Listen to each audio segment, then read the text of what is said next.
Recording in progress.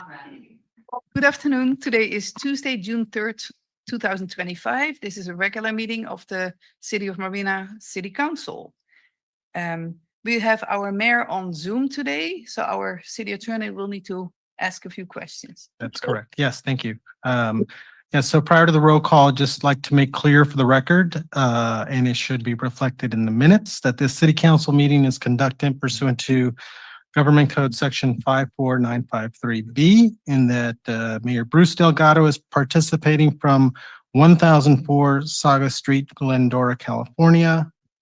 The mayor is participating by Zoom webinar. In accordance with the Brown Act, each teleconference location has been identified in the notice and agenda for this meeting. I also want to note for the record that we have a quorum of city council members present in person. Mayor, if you can respond to the following questions. Sure. Okay. Were you able to hear the proceedings on this end up until now? Yes. Do you have a copy of the agenda for this meeting? Yes, I do. Have you posted the agenda at the location where you are? Yes, I have. Is your location reasonably accessible to the public, such that any Yeah. member of the public could participate in this teleconference from your location if he or she wished to do so? Yes, and not just for humans, but mockingbirds and parrots also. Perfect.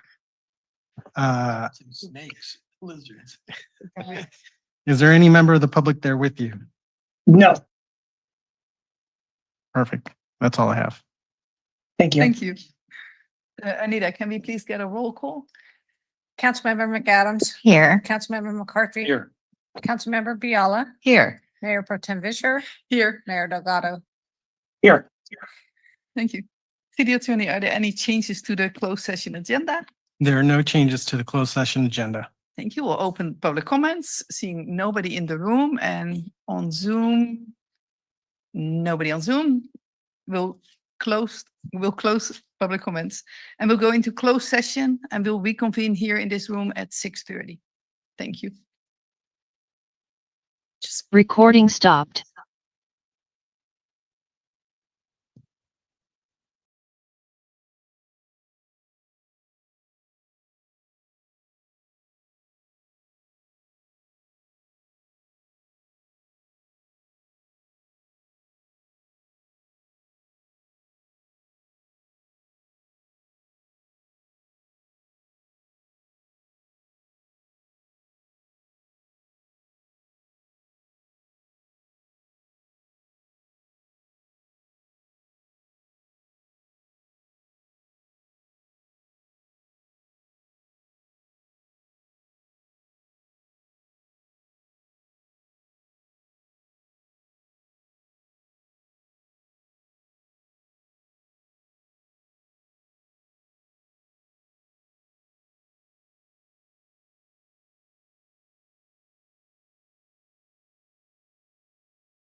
So good evening, Recording everybody. in progress.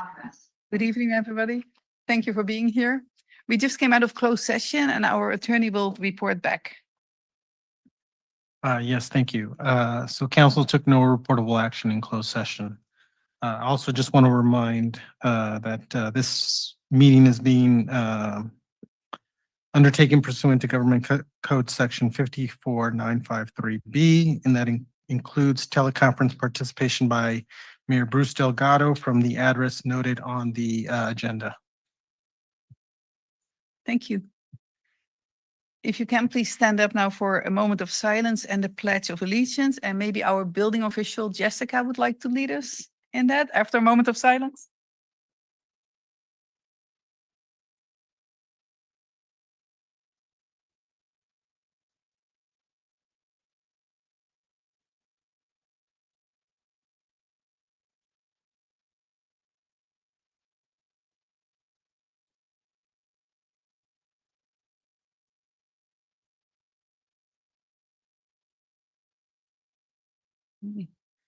We'll start with a special presentation being presented by our Councilmember McCarthy to celebrate the LGBTQ plus Pride Month.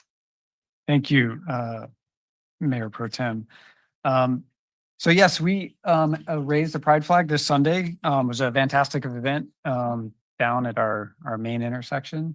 If you missed it, I'm sorry. The good news is you've got 30 days to admire the cause as we raise that flag every day in the month of June. I invited someone special to me anyway, to be here today to accept this proclamation. Emma Boonton, thank you. I met at a social, I don't know how long ago, it was quite some time ago, and I just always really admired how you had such a cool, calm, collected demeanor, and you're a local business owner, a very interesting and neat local business. You're a mechanic, is that the right word, or?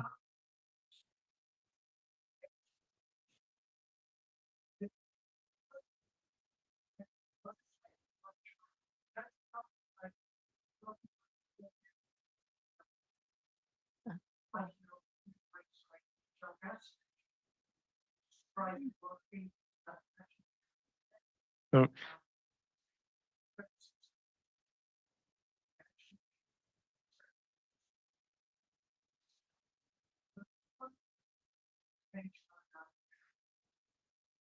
that's awesome. And when you leave here today, if you notice, or when you were coming in, there's a really fantastic Isuzu tow truck looking deal out there, and that's Emma's. And you will also see Emma sometimes just pedaling around town in a cop car. I think I've seen you in, and some other like an old retrofitted what looked like a police vehicle. So.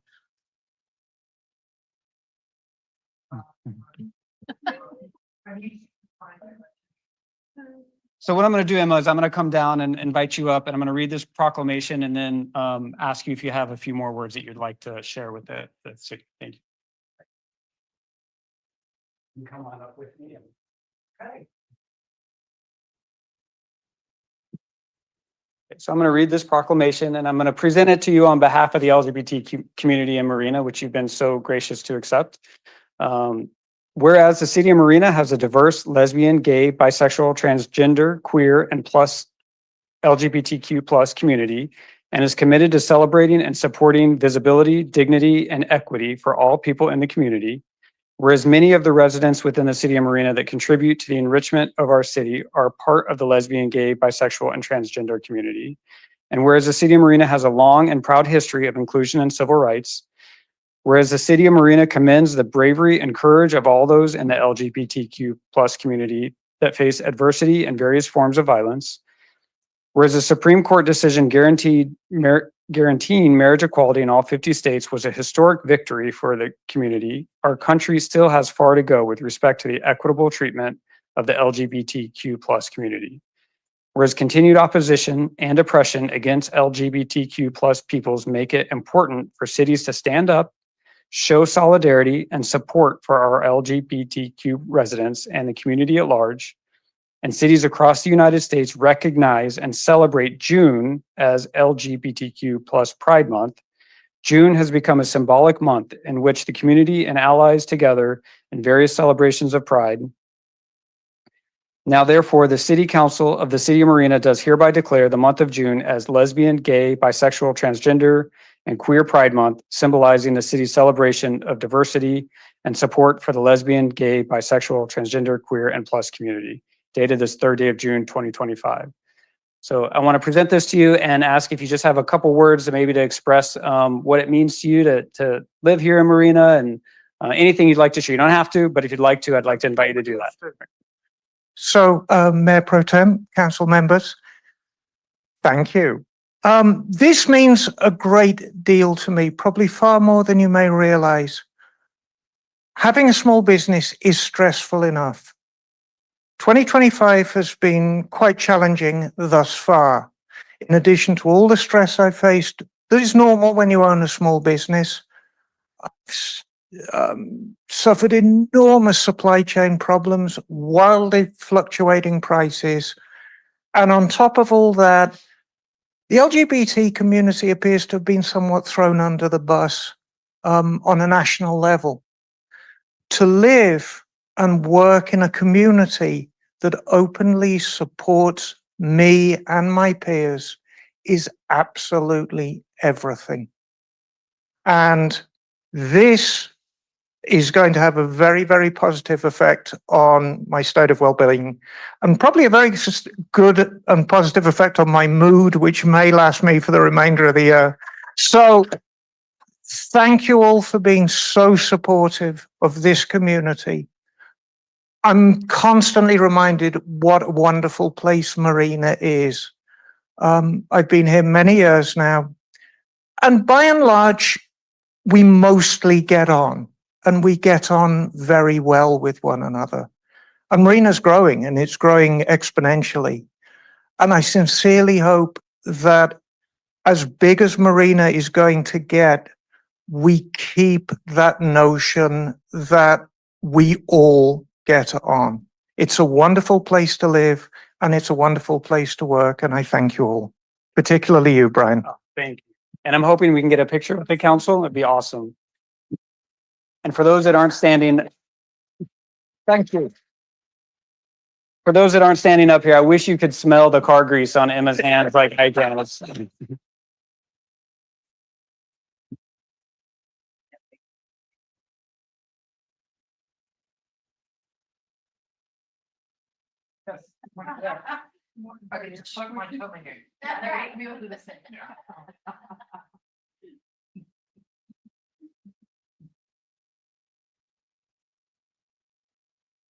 Thank you. Thank you all. Thanks again. Thank you. And thank you for speaking so. Well, Yes. Thank you. Thank you so much.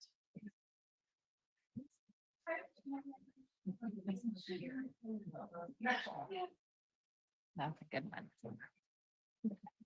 Fine. We have one more special presentation.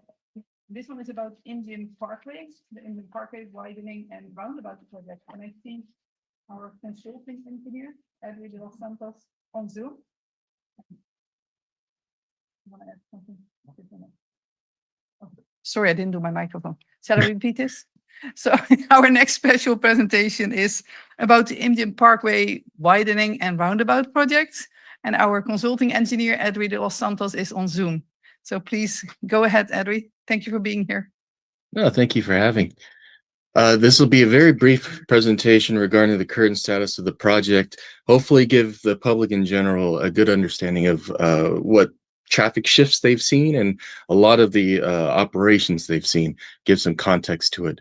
So in short, you've probably seen a big shift in traffic, and this is because we're far along in what we call phase 2 of the project, which has allowed us to open up some major intersections, since we've really constructed half of the roundabouts for every single major intersection. And in doing so, we were able to push forward in what we're calling phase 2 and getting really close to opening up phase 3 of the project, which will get into some major changes to the intersections of Imjin Road, Abrams Drive, and over by Reservation Road. What that means is that half of the roundabouts for Engine Road, Marina Heights Drive, Preston Drive, and Abrams Drive have all been completed. And that allows us for vehicles now to drive half the roundabout and really feel what it's going to be like in the near future and give full access to the major subdivisions of Preston Park and Sea Haven for Preston, Abrams, and Marina Heights Drive, and give access for Engine Road and CSUMB. What does that mean? Well, that meant that we had to do some lane shifts over by Engine Road. You could see there in the top left corner. We're now allowing a right in, right out from Engine Road. And we have also allowed shifted traffic to the northern portion of Abrams, the intersection of Abrams and Engine. And that allows Abrams to be used fully as well. Some progress that we have on the project. You've probably seen a lot of the paving work. You've seen a lot of the grading work. If you've seen, though, the curb extrusion machine, what it does is it creates curb and gutter, much like a tube of toothpaste, but it does so at nearly a mile a day. It's an amazing contraption, and it is allowing us to really progress far on the project. And it's a beautiful piece of machinery to watch in construction. Another major aspect of the project that we're pretty proud of is how we treat stormwater. For a major roadway like this, it's super wide, a lot of stormwater comes off these roads. And instead of putting it into filtration systems that require a lot of maintenance, the design team has designed these bioswales. So in essence, these long portions of landscaping that capture the stormwater, and through biofiltration systems or natural systems, it filters out the hard metals coming off the roadway before it enters into the groundwater system. So all along the corridor, you're going to see these beautiful sections of bioswale installed, and we're very thankful that we have these design elements as well as the extrusion machine. One element that came up from a council member's inquiry was, how are we treating the business there, the Shell gas station at Abrams and Engine? They're really the only big business within this section of the corridor, and we want to make sure they're taken care of very well. So Monterey Peninsula Engineering, Harrison Associates, our construction management team, they've been dealing directly with the lessees of the gas station, working hand in hand, making sure that not only is their business continuing to stay open and accessible, but also that those going through the corridor could see that the business is accessible and enter into it. That meant widening the proposed driveway a bit more to allow easier access, getting additional signage into the roadway. We're looking again for more signage leading up to the entrance into the gas station parking lot, even opening up the exit and entrance from Abrams Drive for the south portion. So for CSUMB residents and students who want to access the gas station, they can do so from the southern portion of Abrams Drive. Finally, probably the biggest portion of the project that's going to be happening very early next year in 2026 is the overall paving of the project. So we're going to have a lot of night work, a lot of coordination. Thankfully, we've been meeting on a monthly basis with the HOAs and the agencies and CSUMB staff and the business owners on these interagency task force meetings to give them constant updates on where the project is, get feedback from these different agencies and HOAs to see how better we could conduct the project. And as we get into these major stages of the project where it's going to be pretty impactful for the whole corridor, it's going to help us coordinate a lot better. And to give an understanding of where that is, again, we are currently in phase 2 of the project. We're going to be completing that at the end of the summer, hopefully. PG&E dependent. We're working with PG&E to do a lot of the preliminary work for phase 3. But once phase 3 gets underway, we're looking at completing that early next year for a grand opening of the summer of 2026 to complete the project. We couldn't do this without all the interagency task force members, the HOAs, CSUMB staff, TAMSI constantly giving the public the traffic updates, and of course Harrison Associates and Kimley Horn, who continually update the project website, which we really invite the public to visit, imgenparkway.com. You could see the project under construction live with 3 project site cameras, And you could see all the updates that we showed you tonight on a weekly basis. There's a weekly newsletter that goes out to the website. And if you have questions regarding the project, you could also ask them through the website as well. So we're very thankful for the council's continual support for the project, and we're thankful for presenting it tonight. Thank you so very much, Edwin. Thank you. Council, do you have any questions, remarks? I think Edwin explained it all very well. Oh, Mr. Mayor, do you have anything? Do I see a hand up?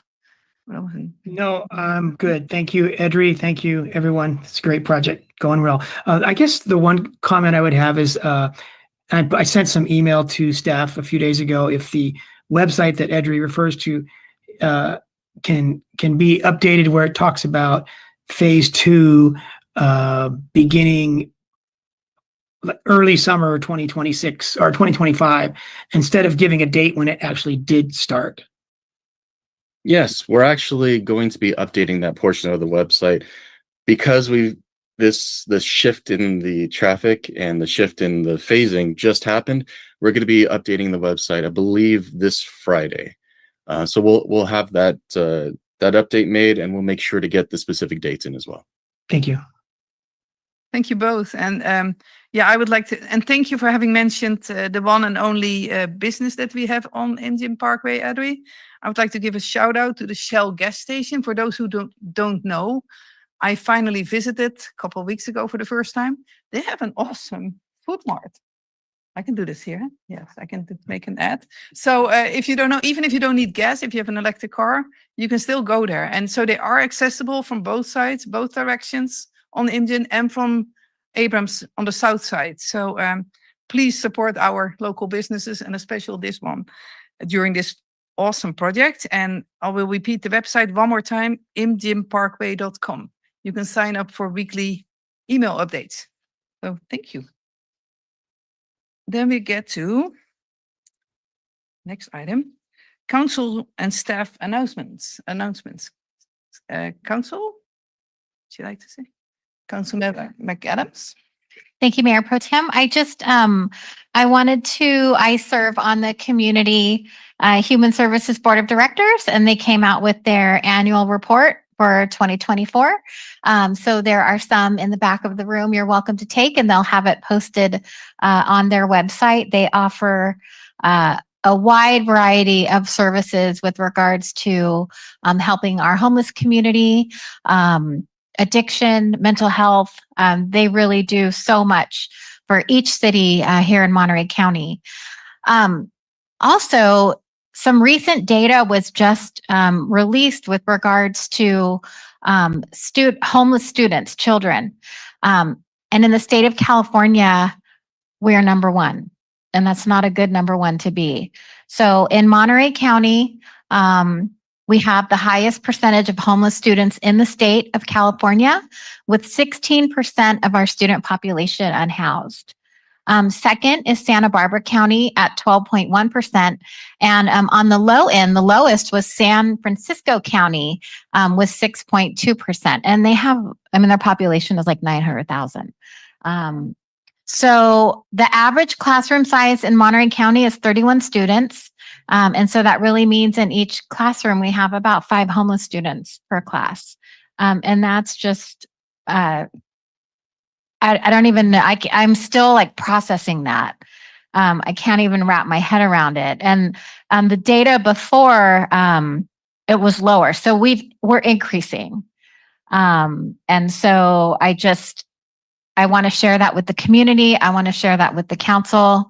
I know that, the city of Marina, we're not social workers, and we don't necessarily have that social aspect of responsibility. But what can we do? I think we can do something, whether that's partnering with MPUSD, setting up something for our schools, because it's not just over their problem. It's countywide. It's in every school. And so I wanted to share that information and encourage all of us to really reflect and think about, how can we help and what impact can we make? Because I know that we're all so privileged.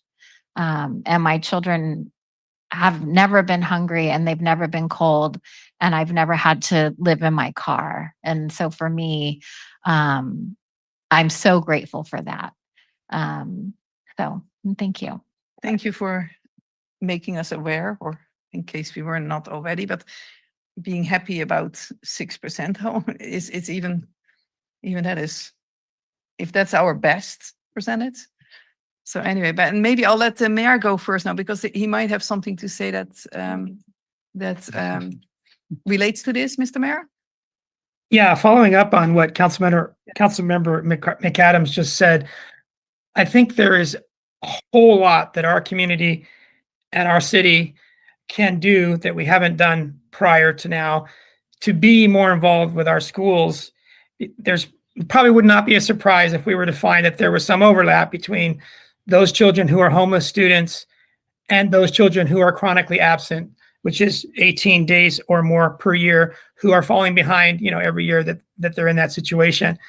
This month, June 16th to the 18th, Mayor Pro Tem Vischer and I are going to go on a 3-day conference in Tulare County, Central Valley, and the conference is giving us free $1,500 tuition that we don't have to pay, and the school district is going to pay for our hotel fee. So all we have to do is pay for food and gas.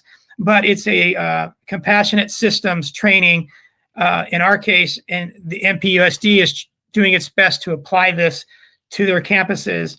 And that's only a piece of a strategy. The other big piece of the strategy is for the community to come together, wrap around our schools, and try to help do what we can do on the outside to increase attendance inside schools. So I think we'll be hearing more about this community, city, school partnership enhancement, so that more community members are going to spring music concerts, are going to peer mentoring opportunities, being more present off campus and on campus.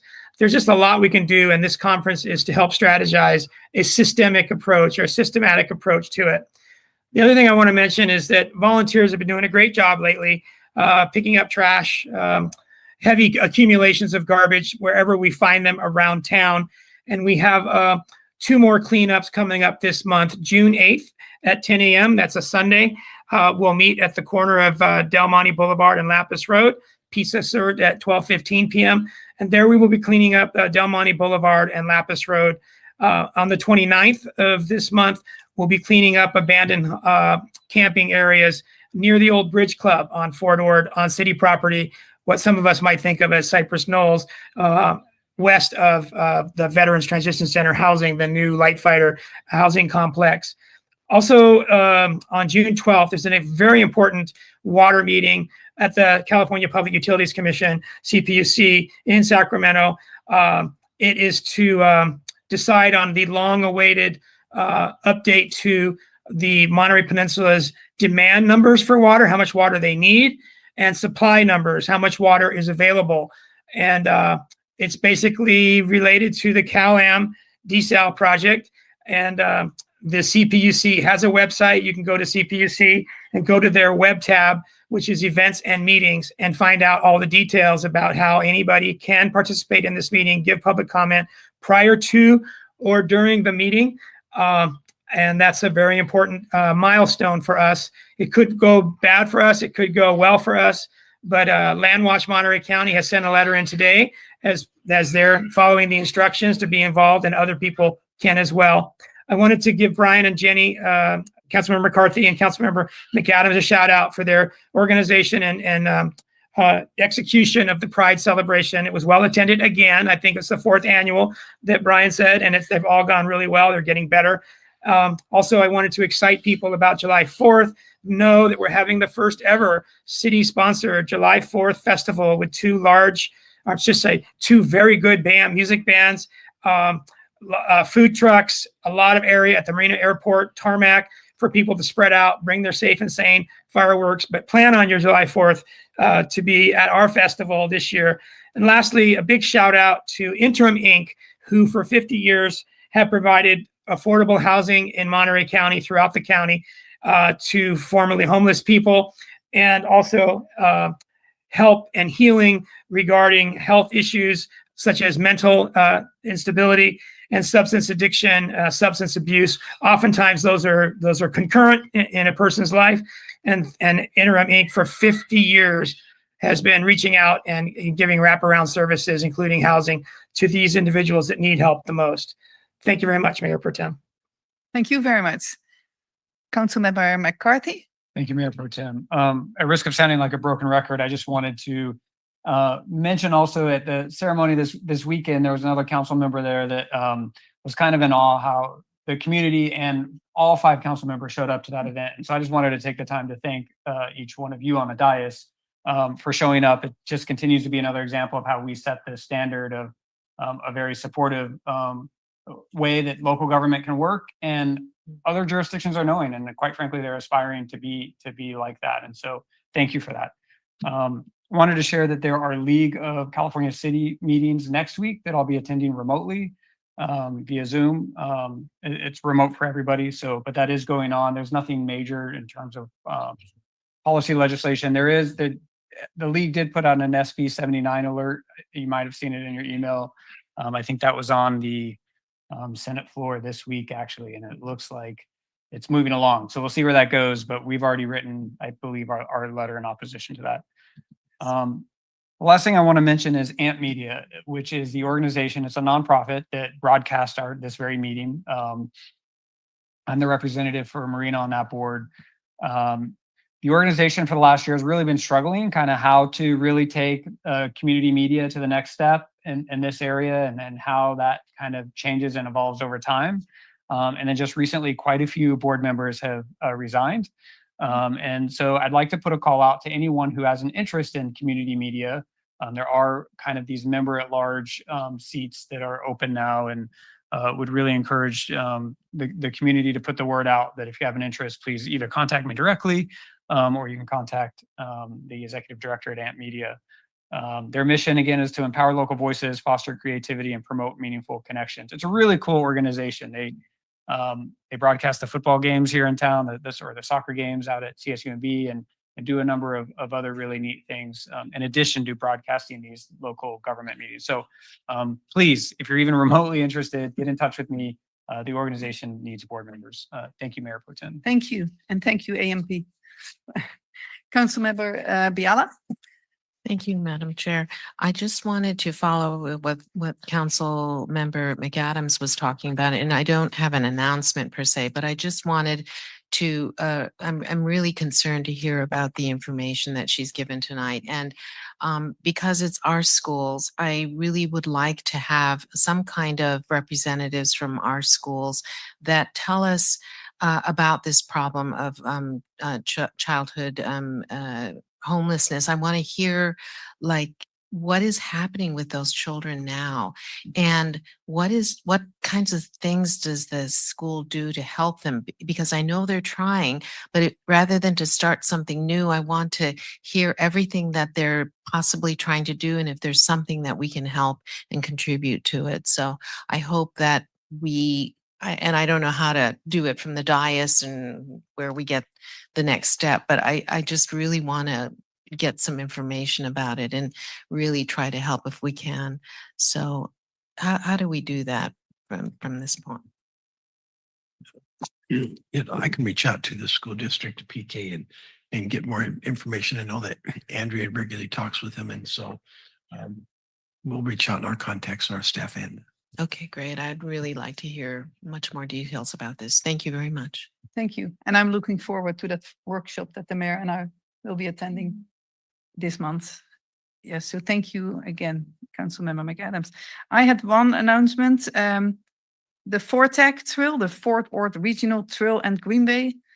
I think most people are aware that this awesome trail has been designed to connect us with our neighboring cities, and even connect over time with the, of course, with the Monterey Bay Sanctuary Science Scenic Trail.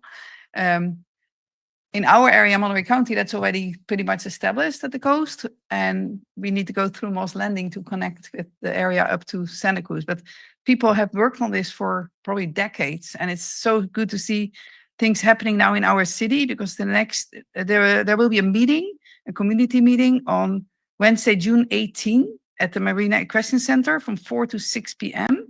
about the part that will be constructed in Marina along California Avenue. So Wednesday, June 18 at the Marina Equestrian Center, you can just pop in between 4 and 6 and meet people from TEMSI, ask all your questions, look at the, I think, fantastic plans.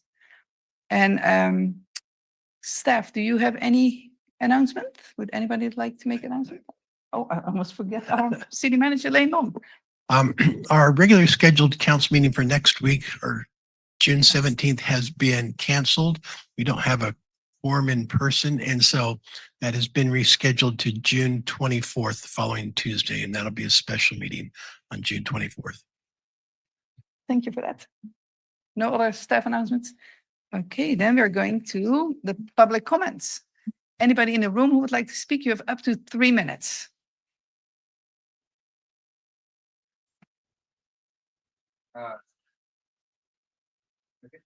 Yeah. Professional clicker. Hello, Mayor Pro Tem Vischer and Mayor Delgado, Council. My name is Brian Shields, field rep with Carpenters Local 646, and just sort of circling back on the, first of all, that was super disheartening information to hear, that 5 out of 31 kids in each school is potentially homeless. That's heart-wrenching to hear that in Monterey County here.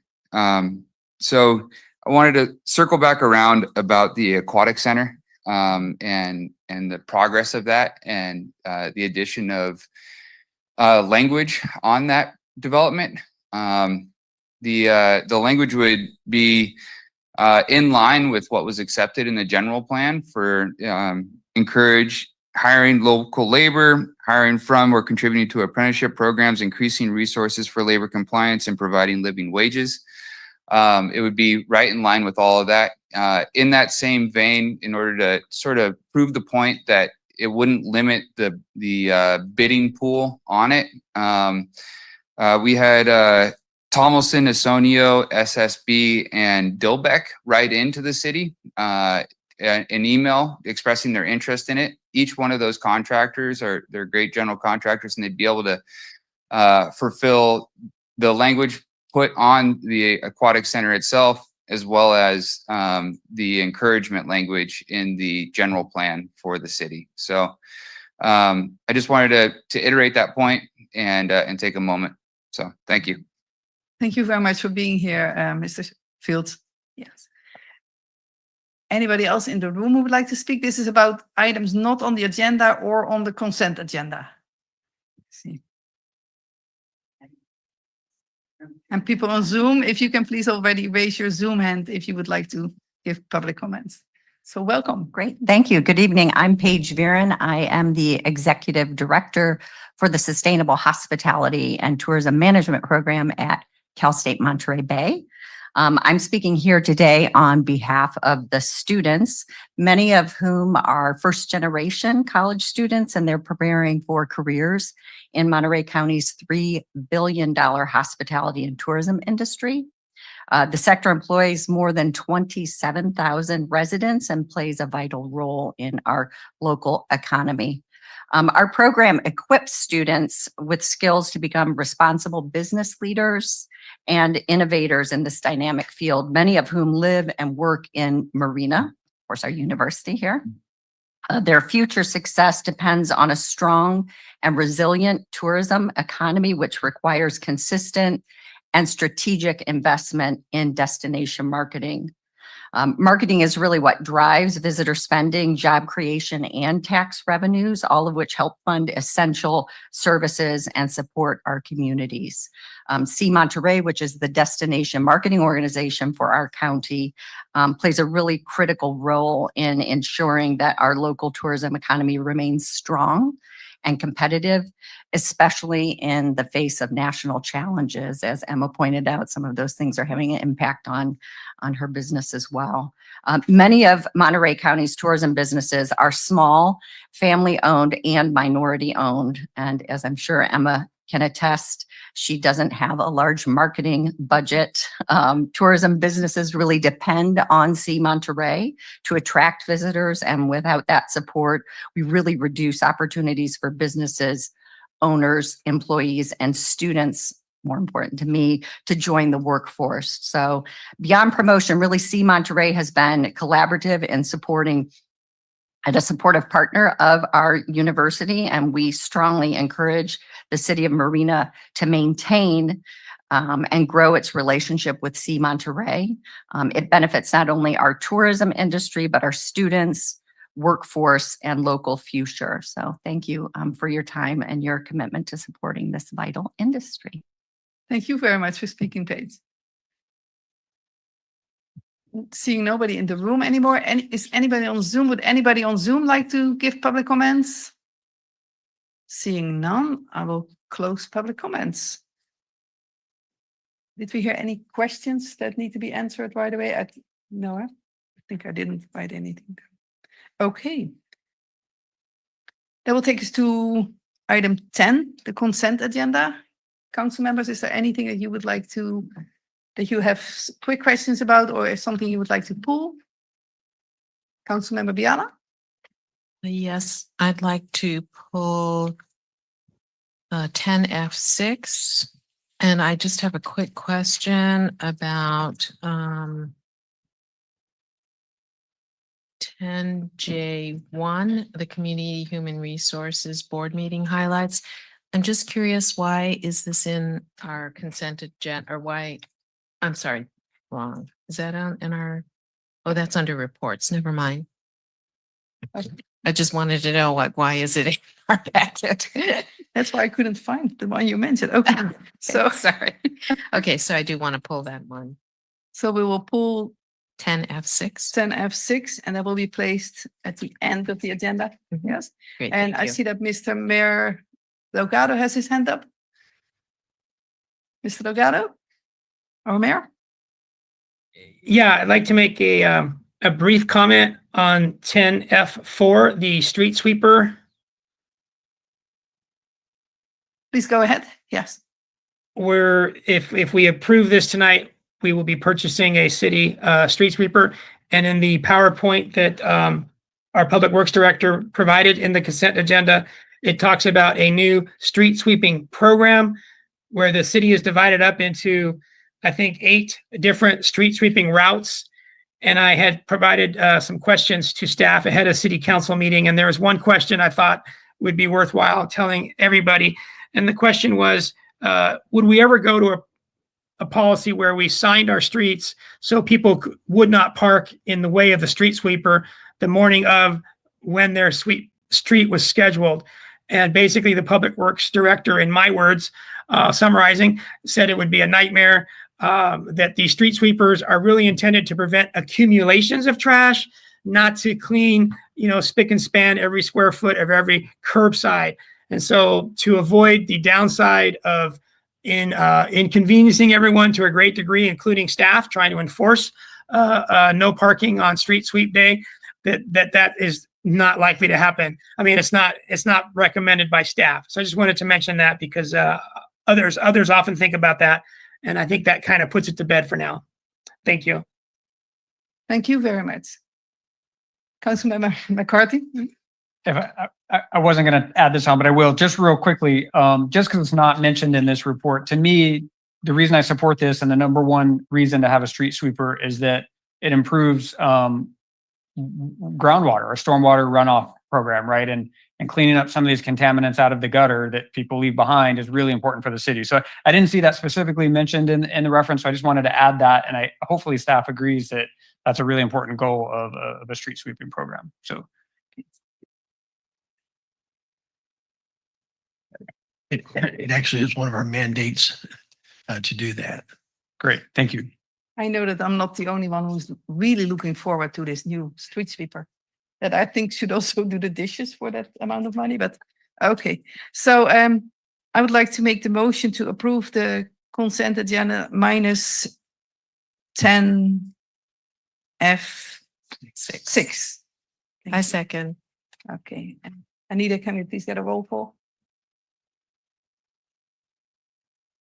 Councilmember McCarthy. Yes. Councilmember McAdams. Aye. Councilmember Biala. Yes. Mayor Delgado.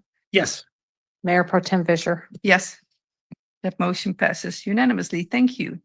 That takes us to item 11, the public hearings. We have several tonight. The first one, the first one being open a public hearing and consider introducing an ordinance amending sections of the Marina Municipal Code pertaining to daycare centers and the concentration restrictions for small and large family childcare homes. And tonight we have here Mr. Brian Kim. You will lead us in this. Thank you, Mayor Pro Tem Fisher. Good evening, Council. My name is Brian Kim. I'm the Assistant Planner for Community Development. And tonight I'll be presenting on childcare amendment. Next slide, please.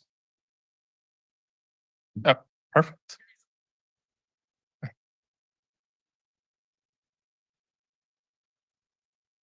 So staff has recognized increasing needs for childcare and identified ways for zoning updates that would help improve access to childcare and make it easier for establishing family childcare homes and daycare centers in Marina.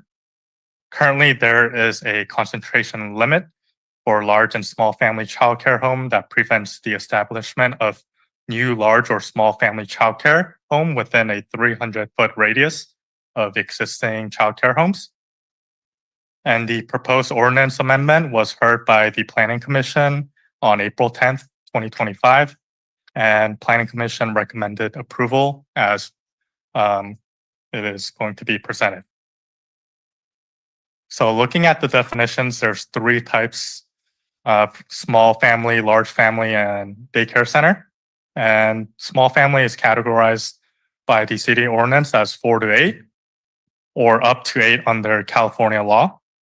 And childcare home large is 12 to 14 within the city ordinance or up to 14 under California law.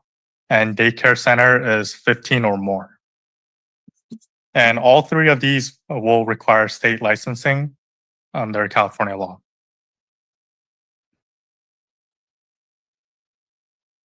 So the proposed ordinance changes include allowing daycare centers as principally permitted for R1, R2, C1, C2, and PC, and as conditional use for R4.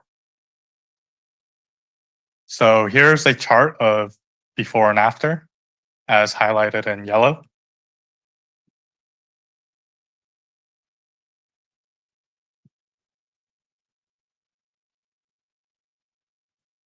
And additionally, we also propose to remove the 300-foot radius concentration that currently limits to large or small family childcare homes to allow for a greater number of these in residential neighborhoods.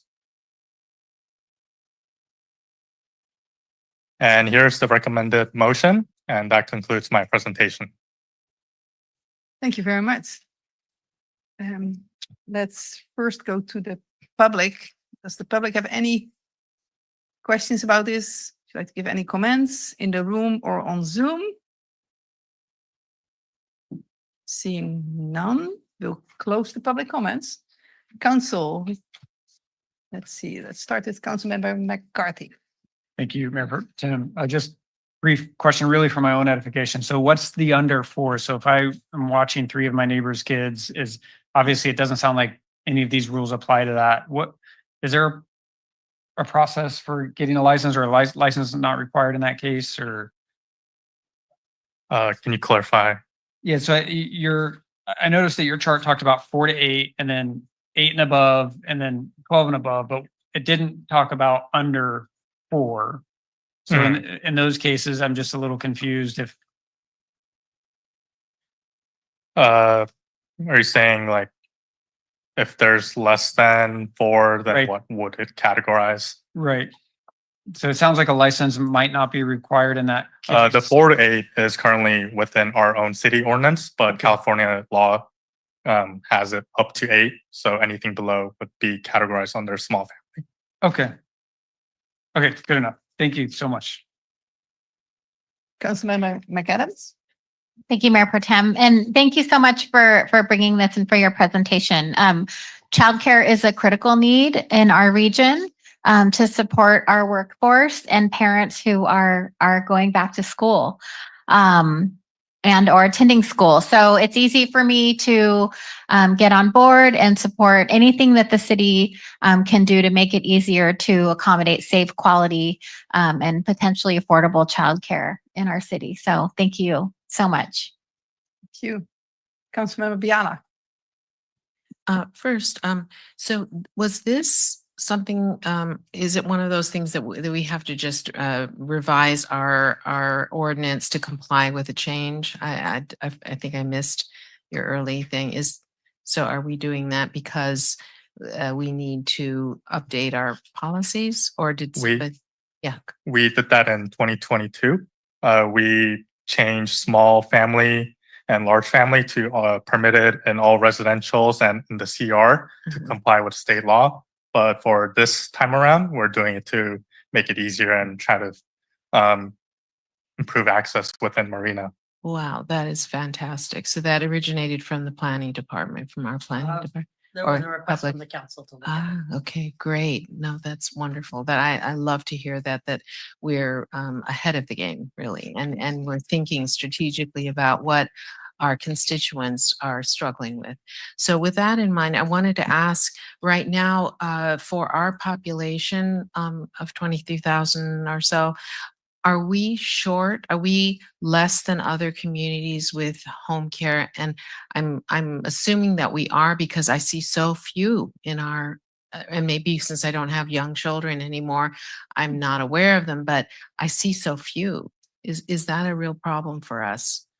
Yeah, we haven't had a lot of applications for creating new ones, so we're trying to make it as easy as possible by allowing for easier zoning. Yes, yes, and I can understand that completely. But are we short right now, even with the kind of job markets that we have currently? Do we have a deficit? I don't have the exact numbers to determine whether it's short or not, but as our population continues to increase, I would like to make it as easy as possible to accommodate for our increasing population. Yes, absolutely. And to get licenses for this kind of very responsible work, there is a lot of vetting of the business, of the training, of the also. It is not an easy business for sure.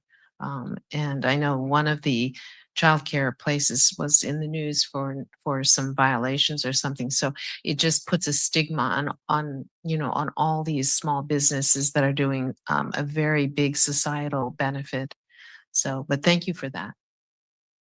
Thank you. And I do not see our Zoom Mayor Delgado. So, Mr. Mayor, no hand up. Okay, thank you. Thank you. Yeah, thank you very much, Brian, for the presentation. And I did look up the definitions in our municipal code, but just to make clear, we're not talking only about children. A daycare center can also be for adults. It's Correct. 15 or more children or 7 or more adults. That is correct. So of course we can also have a need for that.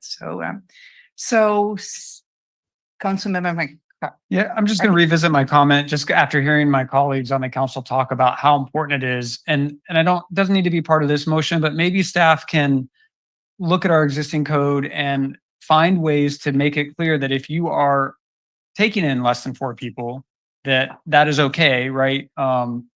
If state law allows it, and if it doesn't, we can have that conversation. But I think we do want to encourage that, right? Like I see a lot of neighbors in the community that might care for 1 or 2 kids. And it's a little unclear. Do they need a business license? Do they need this? And maybe we can make it so that it's specifically exempt from certain things, some ways to kind of make that easier. So just a kind of a comment. Our city attorney would like to chime in. So just want to clarify, these are just amendments to allow the use.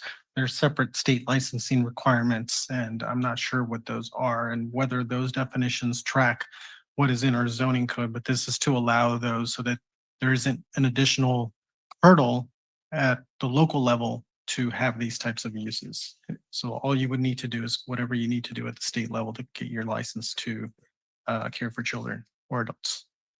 And so my ask is for staff to take that state law into consideration. And if there are ways that the city can make it easier, again, in the next revision, whether that's next year or not. So, Or maybe it can even be in the public community, the public outreach that we're going to work on, instead of doing it in an official document. Just to make people aware that. Correct. One of the things that we approved is we are going to be increasing our focus on outreach to the community. And one of these things is we're going to try getting a regular newsletter out, and we could have a section and talk about childcare. And so these are all good thoughts that we'll put down our list for topics for the newsletter. Absolutely. Yes. Okay, so since we didn't, Councilmember Bial. Just to follow up, though, I think, I hope that we are going to put it more in writing, as Councilmember McCarthy said. I don't want it to just be in outreach. I'd like the update of the ordinance to include something to say that under 4 does not require a business license or something like that. So it's real clear to anybody in our ordinance. great. I know we're doing this back and forth. We shouldn't be doing, but because the challenge is, right, and I think we understand, but if someone like me was to abide by the code, right, in its entirety, get my dog license and do all these things that nobody does, it's really prohibitive for the average person. So to the extent that when people are doing it anyway, and we support that, let's codify it, right? Yes, totally. That's my comment. Thank you. I think that our city attorney and city manager made notes about this. Yes. So since we didn't make any changes, I move to approve. Second. Okay, Anita, whoever was first. McAdams. So.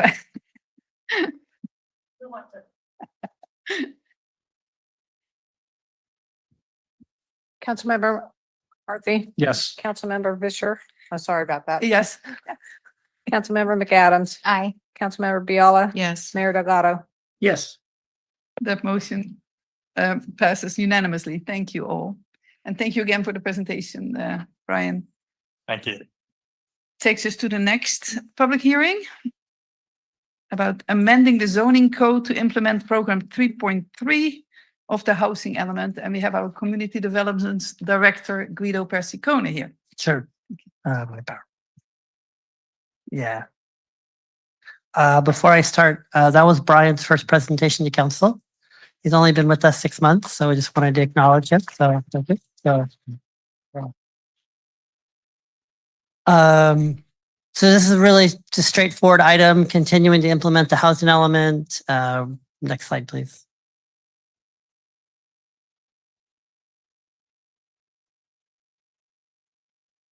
I'm going to skip through this. I've been through this multiple times with the council. We have to do the housing element. There are programs we have to implement.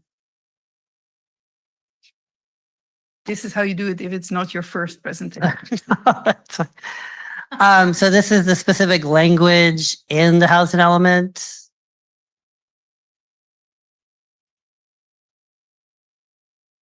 So we're really doing two key things here tonight. So the design review board officially will be subsumed into the planning commission.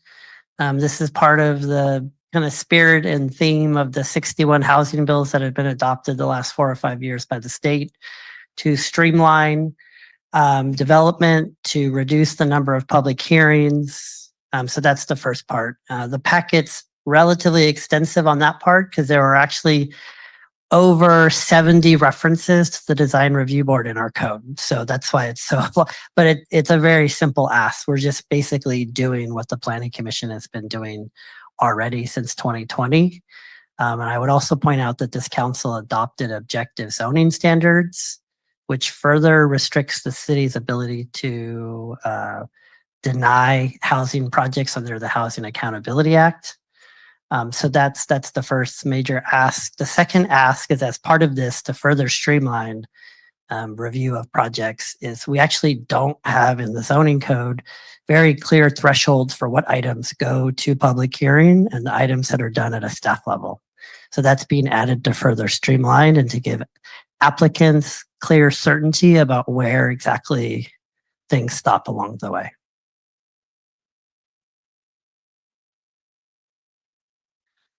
And as part of the packet, so the packet went out on Friday. We did receive a few council comments. There were a couple sections that reference the director of planning.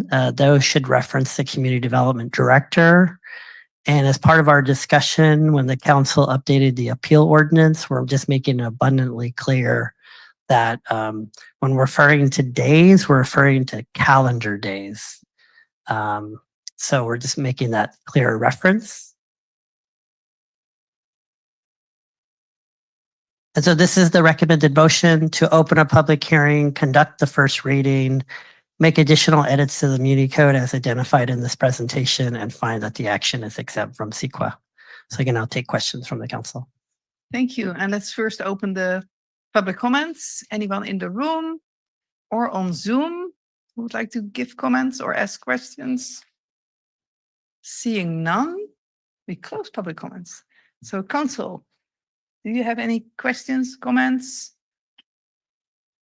Councilmember McAdams? And thank you so much for, I know I say this all the time, but I will take the praise. Thank you. I will take the praise. Thank you. I love that we're in compliance with our housing element, and that you take action.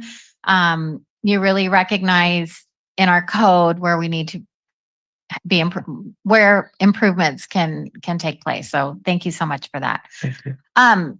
So I liked the sort of grid of the process of like where the project starts and then how, the appeals, et cetera. If the community development director, and this is on the minor projects, if that does get appealed to the planning commission, is there a fee?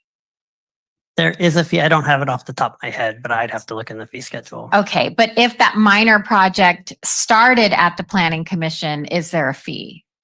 Oh, I mean, if it would automatically go to commission? Yeah. From commission to council, I believe it's $2,700. Okay, but to just starting at planning commission, there typically is no fee, right? From staff to commission, I don't have that one memorized. I'd have to Okay, look that so up. that's sort of what I would want to know, because I would want to make sure, like, especially if it's a very minor project, I don't know how you would base that fee, but I just want to make sure that it's accessible, or it's in line with the scope of the project if it does get appealed to planning commission. Yeah, I mean, I could look it up right now if you want. Okay, well, I mean, it's not, I just, that was a thought. And then also,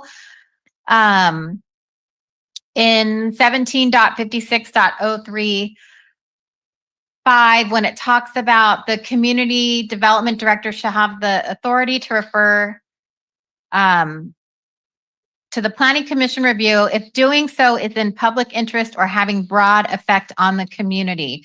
So I didn't see like the city's definition or criteria of public interest or broad effect on the community. And so I think I've said this before in other similar language to this, like we all, you do great work, but I'm also like wanting to make sure that what's in the code, 5-10 years down the line is going to be able to guide us future, councils, future planning commissioners. Right. So if there's any, so for me, public interest and broad effect on the community, like that is very interpretive. Okay. For me. And so I don't know how we can button that up a little bit or have criteria or a definition, but I would like to see that just a little more tightened up. Absolutely. And just for clarification, that language is actually taken from the ordinance that Allison worked on, the exact verbiage there. But I hear the concern, and we can certainly come up with an administrative memo to give guidance to future staff, and we can work with the city attorney to. Right, because I just don't want to leave any room for, just interpretation or someone feeling like they're not being treated equitably or fairly, and I think that sometimes with this sort of language, we can find that. Right.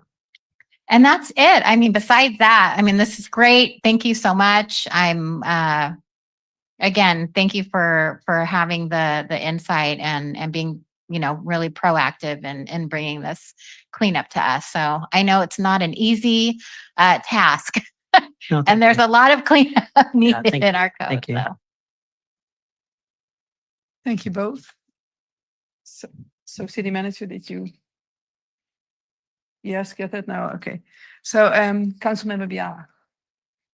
Yes, and Guido, you said you used the word threshold, that we were developing thresholds. Is that what you're referring to is the criteria by which a director then can refer it to the planning commission? What In your packet is 1756-030.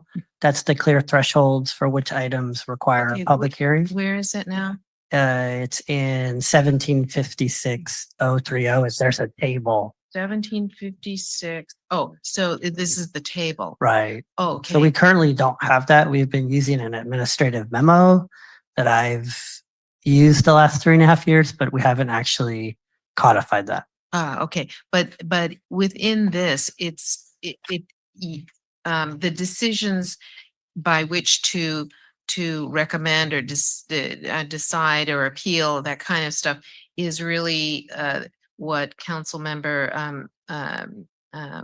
McAdams was just referring to, the language of having public interest or having broad effect on the community. That is separate, but it is related. That's correct. Okay, now, but that's not the threshold that you were talking about. You were thinking The about threshold chart. is Okay, the great. chart. Okay, so I just wanted, because I agree completely that can be very subjective, Mhm. and we can't predict in the future who that would be in your position.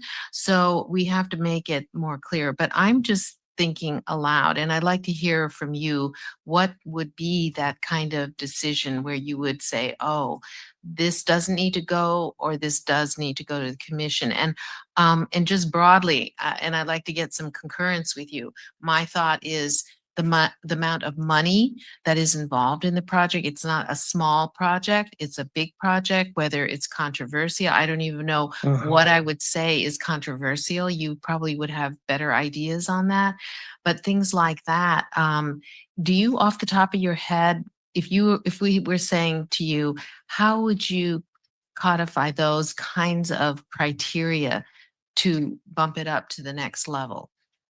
Yeah, so theoretically, not speaking about a specific project, kind of am, but not really.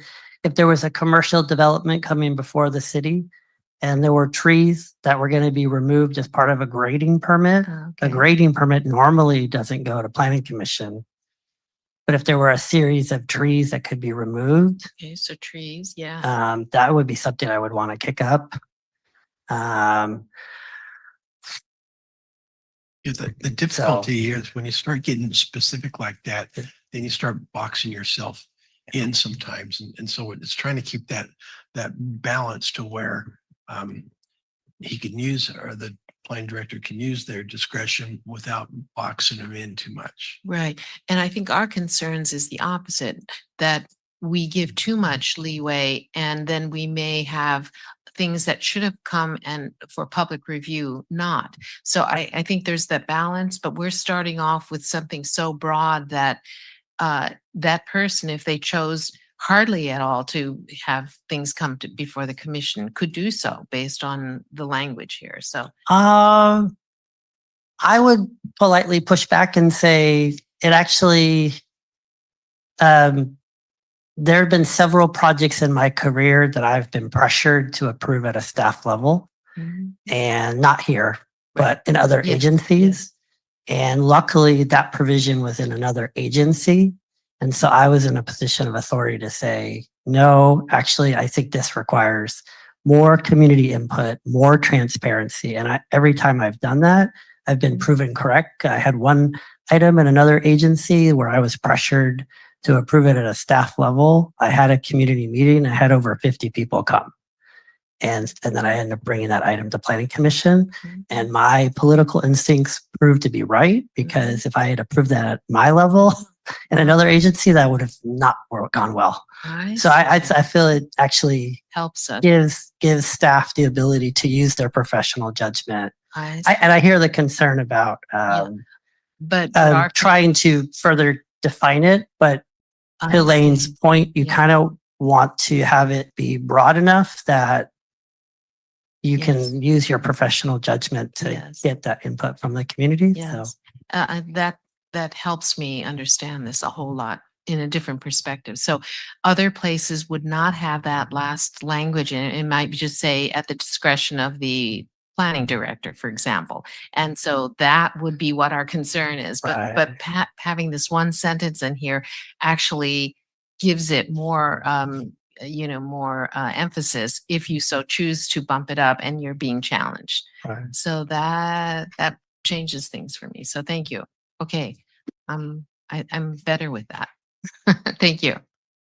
But once again, to Councilmember McAdams' point, we can work with the city attorney to come up with some more, Broader. because just like in any legislation, Examples. there's the legislation and then there's the interpretation of it, right? Mhm. And how a city interprets it is almost as important as what's on paper. So we can come up with some guidelines and Great. whatnot. Great. Okay. Thank you so much. Thank you. Mr. Mayor, I don't see your hand up. No, wow. Councilmember McCarthy? Thank you, Mayor Pro Tem. Maybe unsurprisingly, I struggle with this just a little bit.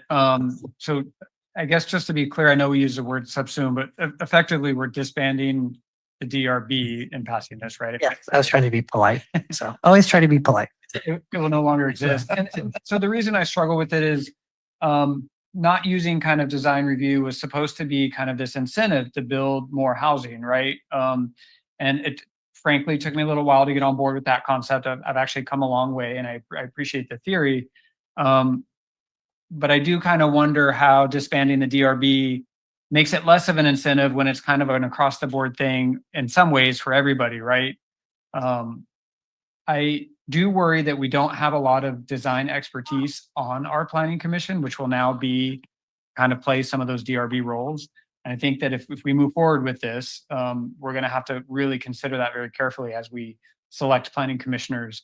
I've been around long enough to have seen the DRB that we had kind of in motion. And, you know, I get it. It's a double-edged sword, right? Sometimes you over-engineer stuff, but at the same time, you've got people that are really looking how site design will interact with the natural environment and things like light and Thank you, Mom. wind, noise, neighboring structures, right? All of these things like that the normal planning commission might not do, the city council might not do. And so, yeah, I'm just really struggling with it. I have always seen the value that the DRB can bring. And again, not having design review is kind of this incentive for housing. And now I kind of worry about the optics of it's kind of just feels no longer, even though it is an incentive and we still have design review guidelines, right? It doesn't feel as much of like one. So, I mean, I suspect I'm in the minority in feeling that way, but I kind of wanted to articulate those thoughts and just appreciate what the design review board has brought to the city and ensure that the planning commission going forward, if we adopt this, understands that they still do have design review over these commercial projects, right? Or They do. There's still a design review permit. and really empower the planning commission to exercise the authority that they have to do that, because I think there's tremendous value in that.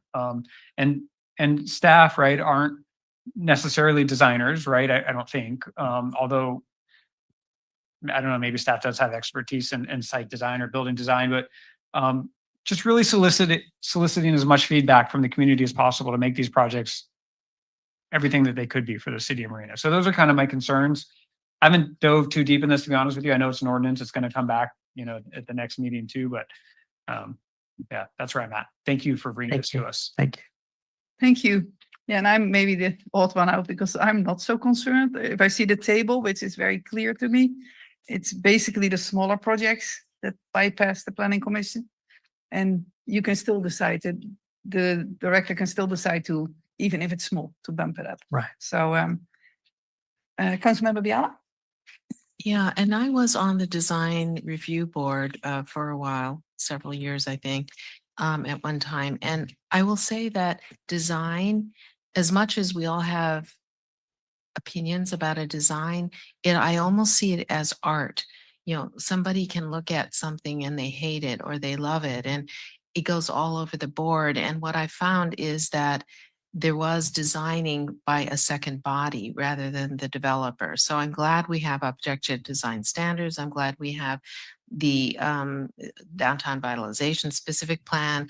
You know, those are sort of our citywide sort of minimal standards, if you will. But I always thought we were maybe, you know, trying to change the design because people were experts in design, but it didn't feel so productive to me, because it was like trying to force a design that wasn't yours into somebody else's you know, idea of the design. So it was a little bit uncomfortable as a non-architect in that group. And it was, so I'm actually much more feeling comfortable with this kind of, and to ask a builder to go to so many different committees under that kind of scrutiny. I do agree that we need to streamline stuff. And I think that your planning department does have access to, if not themselves as planners, you do have access to designers, architects, right? I mean, that We are- do, and we can always third party have it reviewed. I've done that in other agencies as well. We can always have the plans reviewed by a third party independent architect or designer to give us some additional tips. So, Okay, so we rely on your planning staff to have a sense in which maybe there could be some other work done on this, but it's not by public hearing necessarily, or, you know, another requirement for them to jump through another hoop. right. And just to be clear, the design review permit is still in the code. Yes. So Yeah. we still have all the authority in terms of the look and feel of it. So Okay, it's just great. the board is Okay, going and away. that permit goes through architects as well, or? just The through design you? review permit would now go, it has been going since 2020 Mhm. to the planning commission. Okay. I guess I'm just trying to say, you know, at what points do we have access to other design experts? I mean, if it's a sufficient project, we can, once again, we have access on our on-call to different designers and architects. That's not something that we normally do. Mhm. So, Okay, thank you. I think I still feel comfortable with the current system that we have. Thank you. Thank you. And then Councilmember McAdams. Thank you, Mayor. And then just, you know, if at any time you're finding, or the planning commission is finding that this is not working, we can always bring the design review board back. absolutely. Which is something that, you know, I think that, you know, I hope, and I know that staff, you know, would be, you know, not hesitant to come back and say this Absolutely. isn't working, but it has been working without it being officially disbanded for the last 5 years. 5 years. So Yeah. that's why I'm comfortable with supporting this. So, and I'm happy to move the recommended action if we're feeling Please do. ready. Okay. Yes. So I move that we open a public hearing and conduct the first reading of an ordinance amending the zoning code Title 17 to implement program 3.3, design review process requirements and design thresholds of the housing element, and make additional edits to the municipal code as identified by city council and staff per the presentation. And 3, find that the action is exempt from CEQA pursuant to CEQA guidelines, section 15061B3. Thank you. I second. Okay, thank you. Anita? Councilmember McAdams, Aye. Councilmember McCarthy. Yes. Councilmember Biella, Yes. Mayor Pro Tem Fisher, Yes, Mayor Delgado. Yes. this motion passes unanimously. Thank you again, Guido. This takes us to 11C, the next hearing, introducing an ordinance amending the Marina Municipal Code by adding a chapter for a building appeals board. And we have our chief building official, Jessica Edwards, here with us.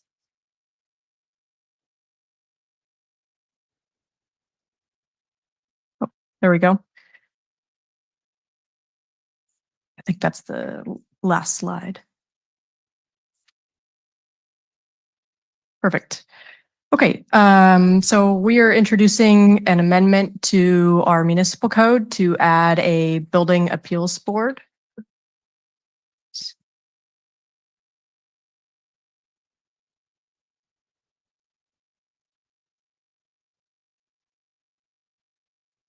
Okay, so the background is all residential buildings in the state are subject to the standards contained in the state building standards code, which we refer to as the building code.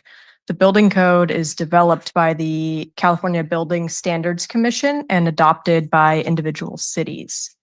The building code governs the appeal process for landowners who wish to contest decisions and determinations made by the enforcing agencies. There are multiple surrounding cities that have adopted ordinances creating a building appeals board, including Santa Cruz, Monterey, Watsonville, Carmel by the Sea.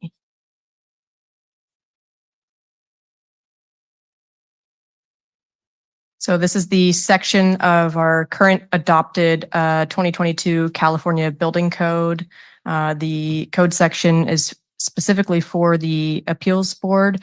It states that every city or city and county shall establish a process to hear and decide appeals of orders, decisions, and determinations made by the enforcing agency relative to the application and interpretation of this code and other regulations governing construction, use, maintenance, and change of occupancy. The governing body of any city, county, or city and county may establish a local appeals board and a housing appeals board to serve this purpose. Members of the appeals board shall not be employees of the enforcing agency and shall be knowledgeable in the applicable building codes, regulations, and ordinances as determined by the governing body of the city. Where no such appeals board or agency has been established, the governing body of the city or county shall serve as the local appeals board or housing appeals board. So the summary of the ordinance is that staff recommends the creation of a 5-member building appeals board that would be responsible for hearing and deciding appeals of orders, decisions, and determinations made by the building official and fire chief or fire marshal. Members would be appointed by city council. Members would be required to have knowledge of state and local building and fire codes. And the City of Marina building official or designee would serve as the secretary to that board. Once the packet was sent out, we did have a couple questions that came up. So these are the answers. Have staff contacted other reference cities to ask how hard it was to find qualified candidates? The answer to that is yes. I have reached out to other building officials of the surrounding jurisdictions, and their input was a fairly general consensus that it can be challenging to find qualified candidates to recruit as board members. But the Monterey Peninsula has many respected, qualified, experienced design professionals, builders, tradespersons, community members that would be acceptable board members. Outreach for this was typically done by the city clerk and the building official for the board members' considerations. How many meetings have been held in previous years? If no meetings have been held for several years, do the cities stay in contact with the board members by regularly contacting them? Of the cities and the building officials that I spoke with, most of them had not ever had to go to the Board of Appeals. A couple of them have gone 1 or 2 times in the last 15 to 20 years. So it's not something, at least in this peninsula, that it seems to be regularly used, but it is important to have. My thought was that the building official can create an SOP to keep in contact with the appeals board members. The SOP may provide instruction on appointing a chair and a vice chair and how to maintain open communication. That could be via a possible annual meeting, which may not be completely necessary.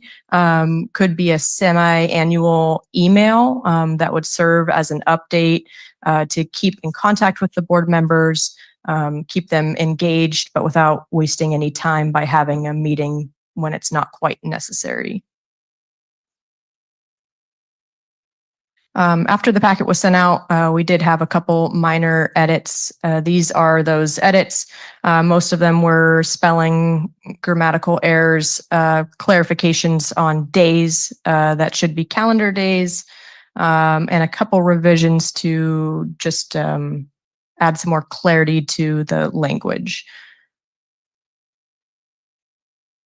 The recommended motion: conduct the first reading of an ordinance adding Chapter 2.56 Building Appeals Board to Title II Administration and Personnel of the Marina Municipal Code. Incorporate minor edits identified by staff and the City Council as identified in the presentation into the recommended first reading of the ordinance. Find that the ordinance is not subject to CEQA. And if it is adopted after the second reading of the ordinance, direct the city clerk to begin recruitment for members of the board in a timely fashion. And that concludes the presentation. Thank you so very much. Nice to see you. You too. Yes. And let's open public comments. Anybody in the room or on Zoom? A few more seconds on Zoom to raise your hand. No. Okay, we'll close public comments. Council, let's go to Councilmember Biala. Thank you. Madam, you're actually the chair and the mayor. Let's see. My first question is, if it's so much challenge to get any people to come on board, even in the higher populations of Monterey, I'm going, what chance do we have in Marina? I mean, they could commute, but so I'm wondering, do all of them do this without compensation?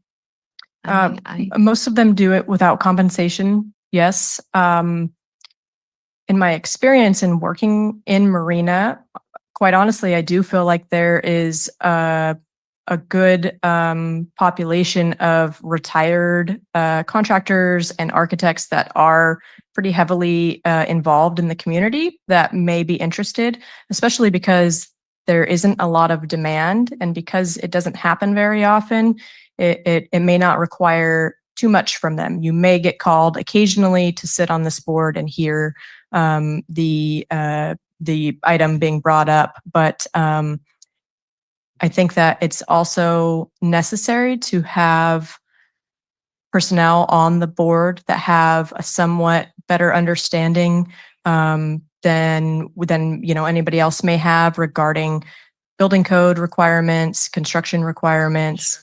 But I think that the idea to have an open email communication can keep them involved. The other municipalities don't have terms set, so they don't have you serve on the board for 3 years or 5 years. It's an open term, and then if a board member resigns or moves or is no longer going to be involved on the board, then they would have to recruit again. So I see that it does pose challenges, but I also think that it's necessary to at least give the effort to find the right board members. I'm just concerned that with such small usage, I mean, you said once every 15 years, was it? I mean, can you imagine us pouring any effort into sustaining a board of people who might be used, once every 15 years? It just is an enormous amount of work to keep them tied in. I think that, if we need to put some kind of compensation, I think that, I'd say better that than for you to struggle all the time with keeping up a board that, has a big chance of never being used. I just can't. That's a lot of effort, I think, for our staff to do. And I have seen in some municipalities, maybe not the ones that were referenced, but they have provided compensation when meetings or appeals occur, Yes, such as $100 per appeal. yes. I'm not sure if that would, play a large factor to the board members to receive $100 every 15 years, Yeah, for exactly. one, but, Let me put it this way. yeah. To have none. I and know, have- absolutely, What yeah. are the choices here? So think, yeah. I think if we value them and there's any kind of incentive, Yeah. however little, that would Yeah. monetarily keep them interested. Yeah, I say go for it. Yeah. But if you can find it without, I just don't want you to expend a lot of time and effort because it's so easy for these people after 5 years, 2 years, 10 years to say, when you need them, oh, sorry, my life has changed. I've moved away or, Yeah. whatever, anyway. of course. No, I hear you and I understand as well. One of my assets that I was going to look into is that the ordinance is written that you are not required to be to reside in the city of Marina. So one of the resources would be to reach out to the other cities and possibly those board members, since it is happening so infrequently that the appeals are needed, that maybe those board members would be interested in sitting on this board as well. So I am a part of the Monterey Bay chapter for our International Code Council. I'm the secretary for the chapter, so we work with all of the building officials in the area. So that would be an easy source of communication to find out if those board members would be interested as well. Great, thank you. So we'll consider the price, Yes, the yeah. incentive. Okay, thank you. Thank you. That was exactly what I wanted to suggest, because if they only have a case once every 15 years, Mhm. why not make it 5 cases in 15 years or so? Yes. But Council Member McAdams?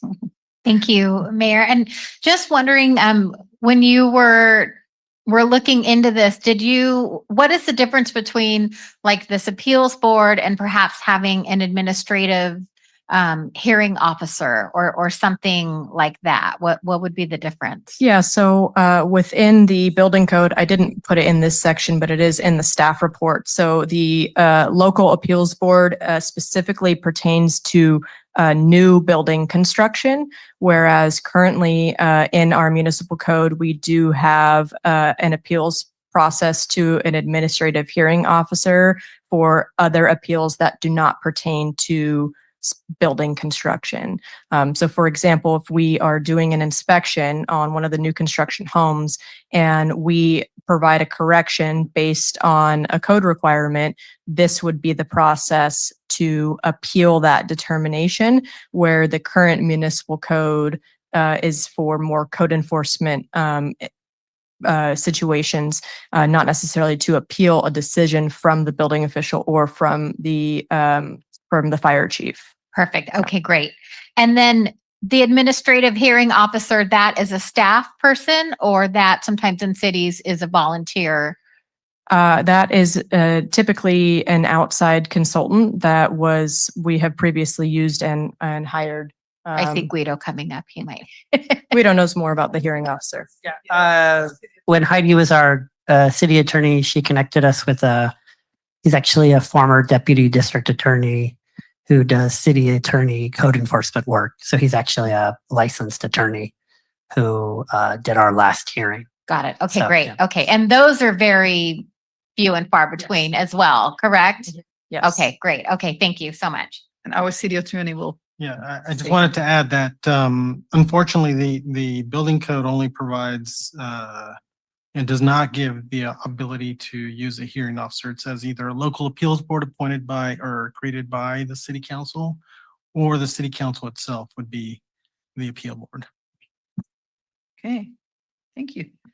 Councilmember McCarthy? Thank you. I'm going to join the mayor bandwagon and say thank you, Mayor. You're welcome. Just two super brief comments. One, I'm hearing a lot of comments about the compensation, which I totally agree with. And I'm just wondering to staff, is there maybe the way we handle this is just strike that one line and let staff administratively kind of decide if compensation is necessary, I mean, obviously the idea is maybe to go down, if we don't need it, we wouldn't do it. But if it's what gets a board member, especially in a crunch, you know, $50 whatever. So the question specifically, if we just strike that line altogether, is there any downside to that?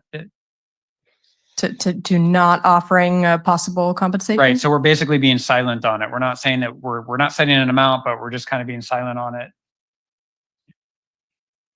I think you're fine to do that. Okay. And so that'll obviously be up to the council, but that would be my recommendation. Second question, maybe for Renee or city attorney. Does this fall under our conflict of interest code? Should it? Can it? Explain. So we have a conflict of interest code that requires certain disclosure for example, planning commission, different have to disclose their interest within the city of Marina. And right now, since the position doesn't exist, they're not on that conflict of interest code ordinance, right?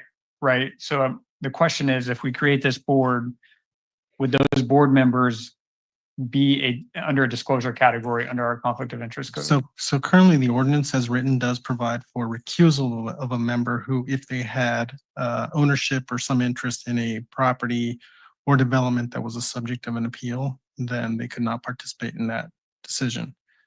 I'm not sure about the sort of broader conflict rules. I would have to take a look at that. I haven't looked at them recently and what boards they apply to.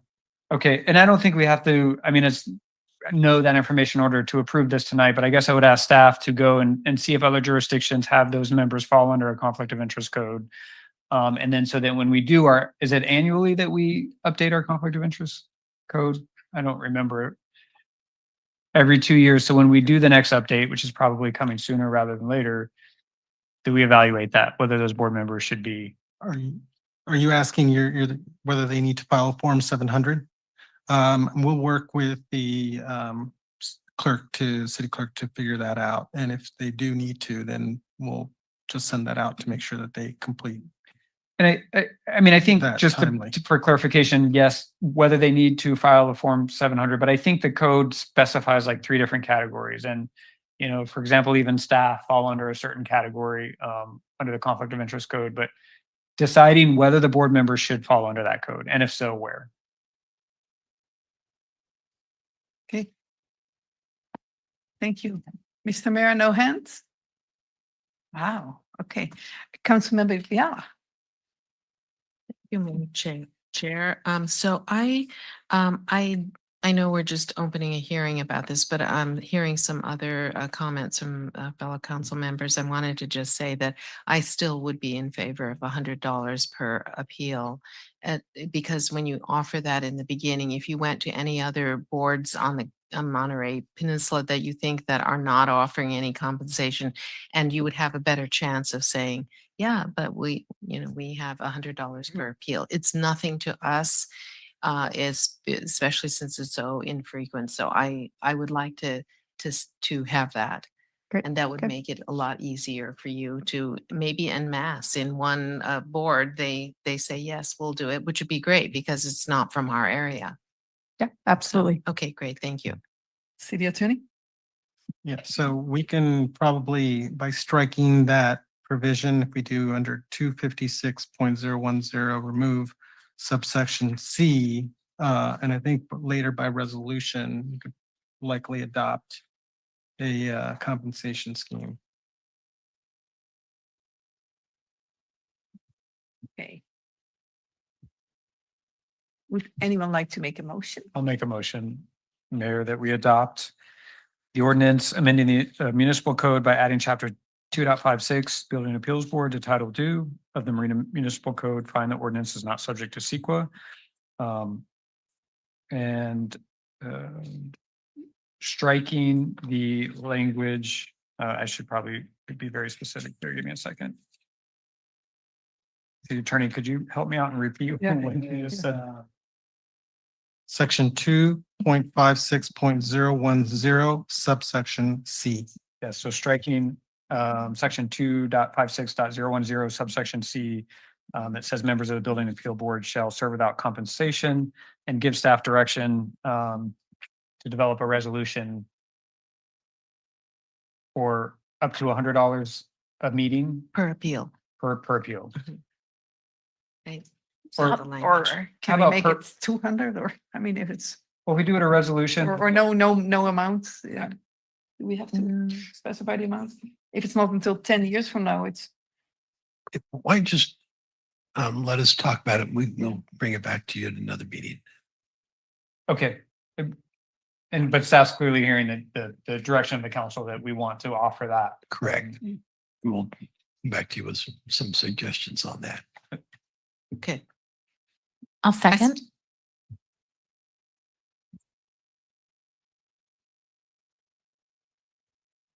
and yeah. Councilmember McCarthy. Yes. Councilmember McAdams. Aye. Councilmember Biella. Yes. Mayor Pro Tem Fisher. Yes, Mayor Delgado. Yes. and this motion also passes unanimously. Thank you again, Jessica, for being here and for your presentation. This takes us to the final public hearing of the night, 11D. Consider adopting a resolution approving the 2025 Engineering and Traffic Survey with recommended speed limits and authorize a budget appropriation of $10,000 of gas tax speed fund for sign and supplies. And who do we have for this? On Zoom? There's a second part to also have the Oh. first reading of the ordinance. Right. Oh, you want me to read that all? Okay, I been corrected here.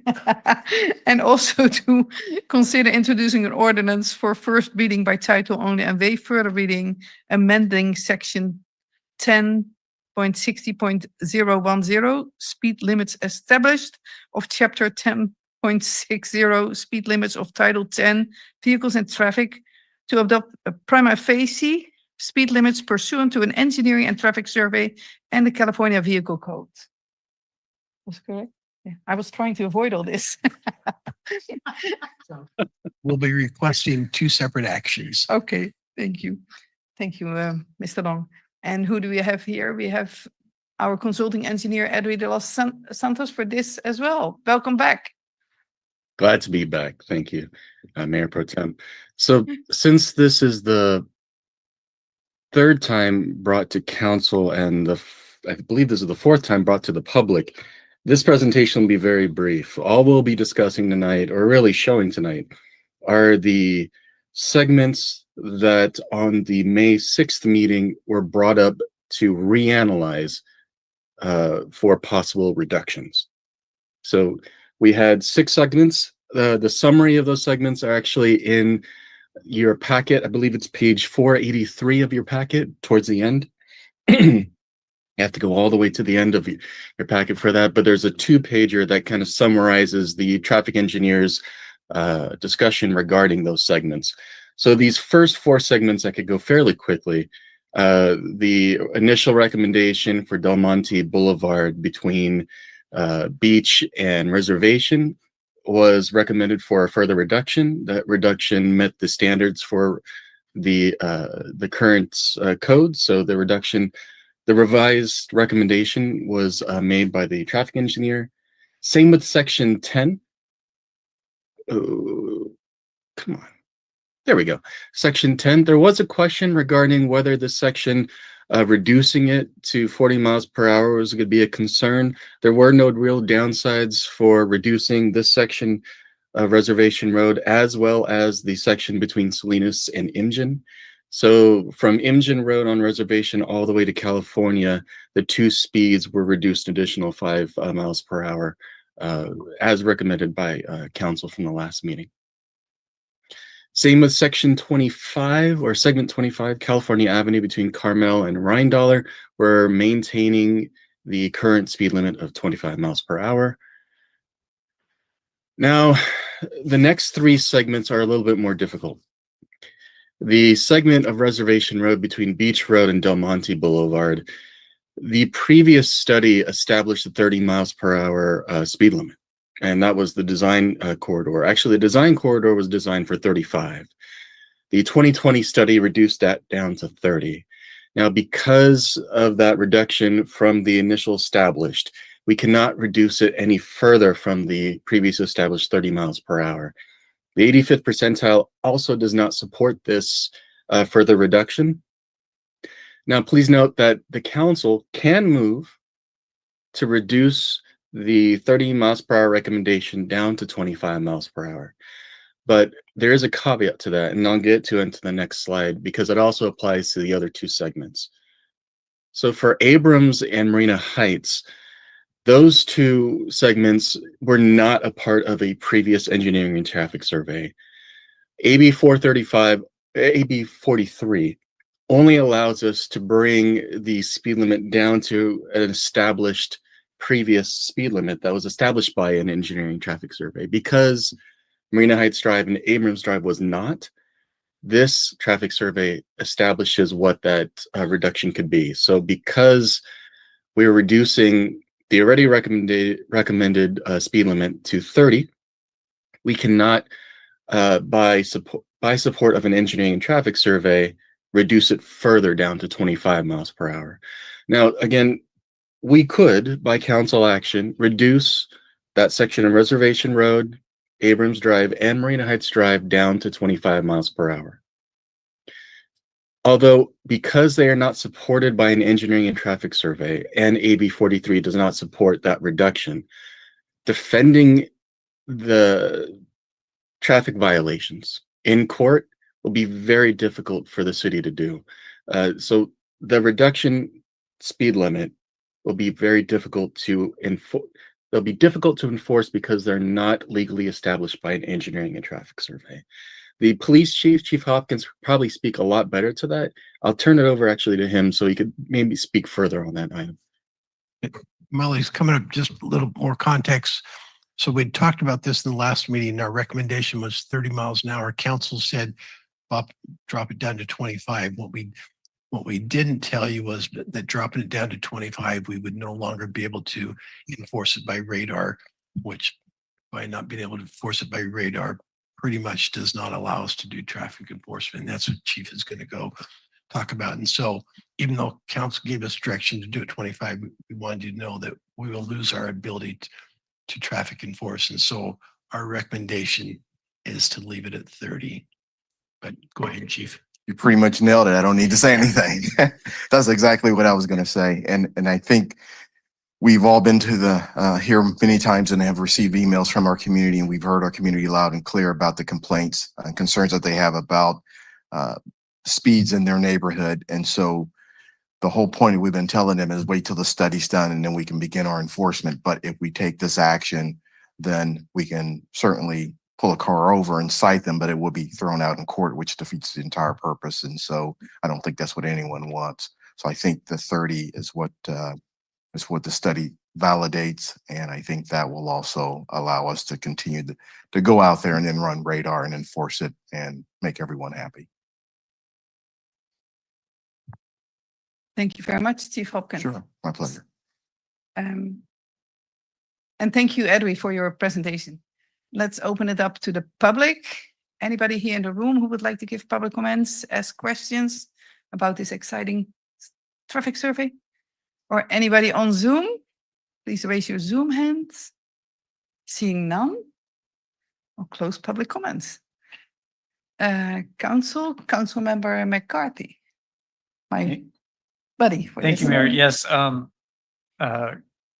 Mayor Elizabeth, Councilmember Elizabeth, and I had spoken about this a little bit, and I suspect we have a different point of view, but I'm going to share mine. I'm actually a little bit of an expert in being a defendant in speeding tickets over my 45 years of life. So I kind of bring that perspective very seriously that is probably rare to come by. And I've actually gone to court to challenge speeding tickets many times. Quite frankly, not because I thought I was right or wrong, but because I was interested in the process. And I've won twice. And in one of those cases, the CHP officer said, in my 35 years of being in this profession, I've never had somebody come in and overturn one of my tickets. But I say this because I do think that there is some value in setting speed limits that may be tossed out in court.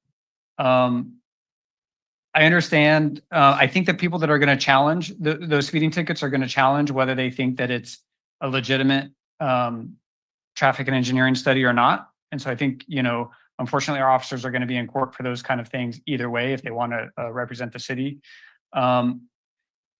This is kind of a long way of saying I'm going to be in favor of keeping the 3 segments at 25, fully understanding what the staff report says. I think that there is some value in kind of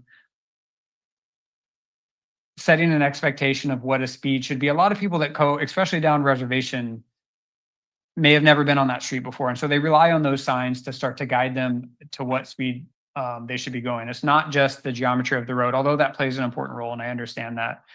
We have paid a tremendous amount of resources to replace things like streetlights. There's actually 2 or 3 that are missing now that I think just recently went missing because I think they were all fixed at one point.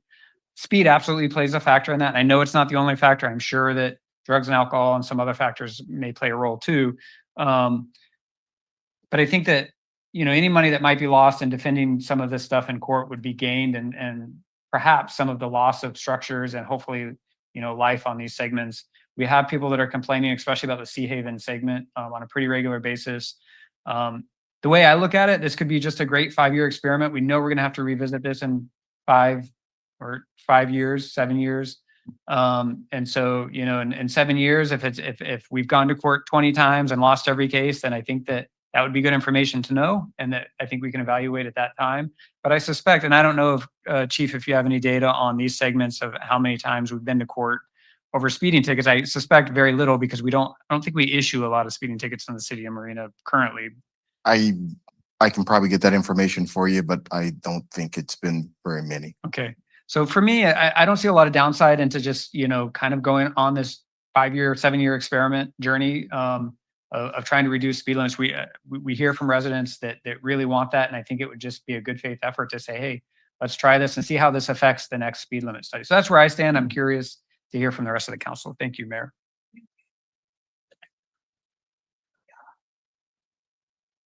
Thank you, Madam Mayor. So, our whole topic of discussion is how to make people comply with our speed limits, right? And so even at 30, we're saying people are speeding. And so I'm wondering how does that make it better if we're reducing it to 25 plus no way to enforce it? And I know that Council Member McCarthy is a real fighter, and I know that for him this is a challenge, and so he's up to it. But how many other people will actually go through that amount of effort to do it? So I just I have concerns about that. Now, I have seen just recently, I was driving, I think it was in Seaside, and on the pavement, the street, there was a big number like 30, for 30 miles an hour. And I thought, that's really good, because at the moment I don't know the city limits, and I wasn't checking really, the signs. And granted, it has on my car now, my panel, so I could see it. But quite frankly, I'm admitting that I don't pay a lot of attention to that, which is sad, but still I'm more focused on the road. And when you have speed signs so few and far between, and you're in a new city, you kind of are just going with the flow, and that could not be always compliant. So I'm wondering about, why don't we have that on our streets, the painted signs, that in addition to the little signs on the streets, it just seemed it was very helpful. I noticed it. I said, oh, okay, it's 30 miles an hour. Whereas before, I'm not looking at it. It's a strange city street for me. And I'm thinking maybe that's a way to get compliance to whatever, whether it's 25 or 30, but at least in 30, we're not just doing the enforcement, which could be, difficult at times, but having that, I just thought it was great because I noticed it right away. So I'm not sure who to ask if that kind of deterrent is possible on our streets, especially the ones that we know people are speeding on. And you put that plus enforcement, and I think we have a shot at it. I think as we talk about this in various neighborhoods, we talk about curbing, we talk about extra signage, we talk about machines that will shoot radar at a car and then flash how fast they're going. We've talked about all those, so this could be another option to consider in certain locations. Certainly would be Right. costly to do it all over, but in certain areas that we're It's- concerned about, sure. It's so simple. Mhm. It's paint. Sure. Anyway, I think we should, because the others are pretty fancy and they take a lot of, planning and equipment going, wrong and stuff. And so this is so simple, but it struck me as being so simple of a solution in addition to other things, but thank you. Thank you, Councilman Biala. And Chief, I don't know if our Public Works Director, Ismael, would like to comment on I'm sure. painting speed limits on roads and having to maintain that? It depends on how many, if you wanted us to do it on every road, then it would be something we'd be fighting all the time. A road like these three, roads where you have problems, where it's hard to get signage in a good place, yeah, that's something great. It would probably take a crew of 2 guys 2 days a year to repaint them. So it's not a big undertaking. Thank you very much. And let's see, our mayor has his Zoom hand up. So Mayor Delgado? Thank you, Mayor Pro Tem. Paint doesn't seem as simple as I would think because we painted Highway 1 directional signs on Reservation Road near 7-Eleven and between 7-Eleven and Denny's restaurant many years ago, and they have faded so poorly you could hardly see them, and they've been faded for many years. So if it's a simple thing, it doesn't seem very simple because I know it's been brought up, but painting striping on roads is in the same ballpark, and we're not doing as well out there as we'd like to. And I know there's $300,000 in the proposed budget starting July 1st to do the striping. So I just don't know that painting is that simple to maintain. But I'm really glad to give it a try because I think it's great to use it as long as it's going to be maintained.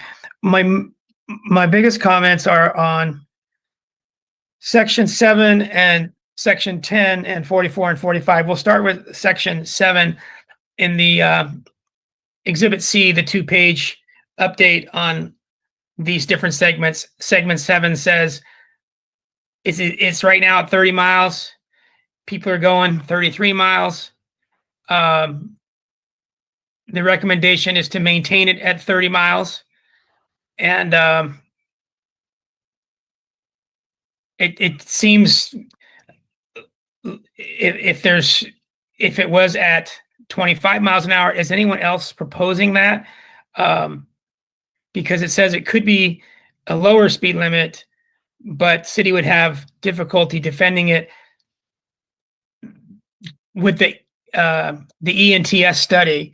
It doesn't say we wouldn't be able to do LiDAR or radar. So I guess my question is, in these 3 or 4 segments where it says it would be difficult to justify it with the ENTS study, in every case, does that also mean that police cannot use LiDAR radar?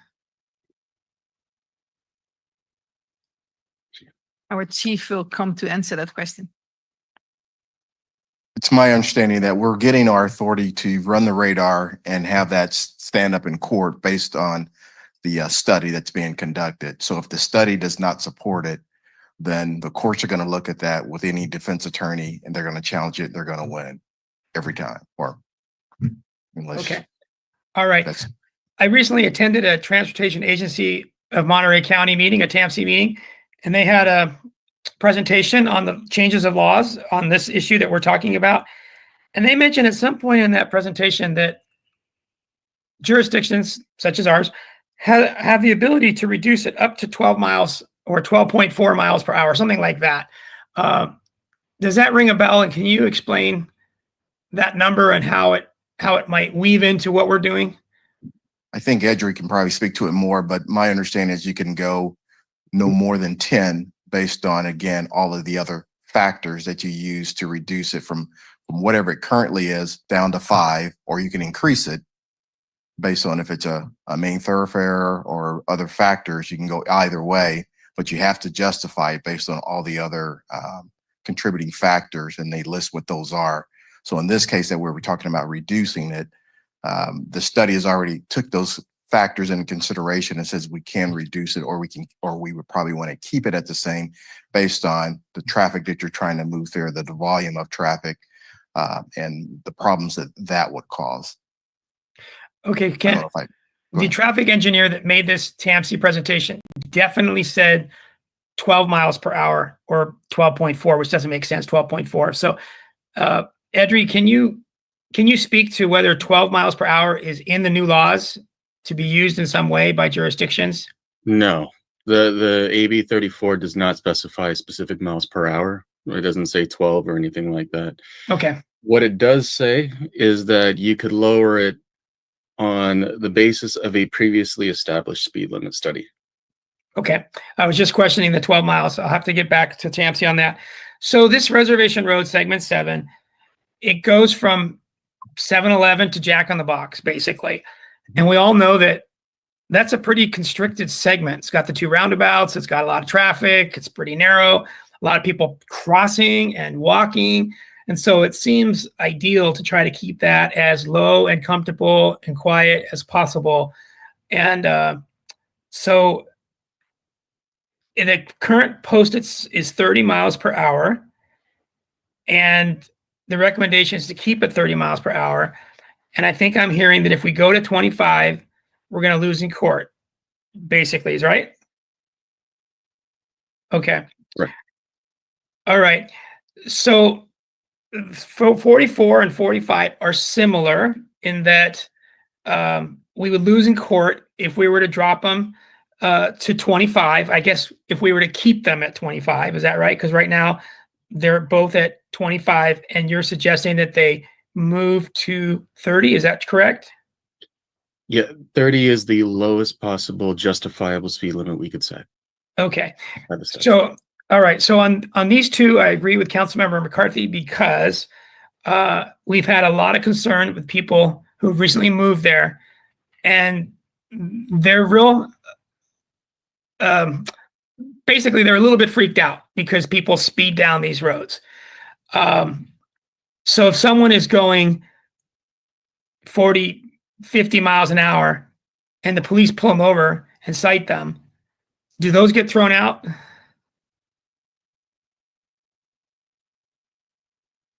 No, they do not. And the other factor is we haven't been able to run any radar. The study will allow us to begin sitting there and running the radar, and whatever the speed limit is, if it's 30, I understand their concern, but part of the frustration is we haven't been able to conduct any speeding violations because we did not have the study in place. But now that once we have that in place, well, with that certain stretch. But his question is, if we adopt the lower speed limit, can't use our radar, somebody goes 50 miles an hour, what happens in court? Thank you. Well, yeah. If this post, whatever If it's posted 25 yeah. and the officer thinks they're doing 40 or 50 and they give them a citation, what happens in court? I don't know. That's a different question. I would assume based on common sense, but again, that doesn't always prevail, that if they're going well over this posted speed limit and we have that in our radar, that they would be guilty of that. But I don't know. My theory is that what I've been told is if you enforce it and they're going over the speed limit, then it's probably going to be thrown out. So it probably depend on the judge. I don't know. Okay. So on this one, I agree with Councilman McCarthy because people aren't complaining that they're going 30 or 35. They're complaining they're going a lot faster than that. So if someone going 40 or 50 in a 25 posted zone is still going to be, it's still going to work in court, not get thrown out. And that's kind of what I'm not really sure what police chief Hopkins is telling us. Is it going to get thrown out? We're not really sure. So I don't know if we don't have more clarity there, I'd just like to agree with Councilmember McCarthy. So is there any more clarity on whether or not high speed in a posted 25 on these two segments would hold up in court or not? The other factor I will throw out is one is, again, there's a couple of things that are in play. And one is we haven't been able to enforce, and I understand your hypothesis, but the other side of it is equally true. If it's 30 miles an hour, and they go over that, we will start enforcing tickets. We'll have that visibility. We'll have, there will be an action there will be punishment for their actions. That hasn't taken place. So that's the other factor that hasn't been introduced to this entire scenario, and it's part of the frustration of the community. So once this is done, we can get out there, we can enforce the 30. If they're over that, we can cite them. It'll be upheld in court.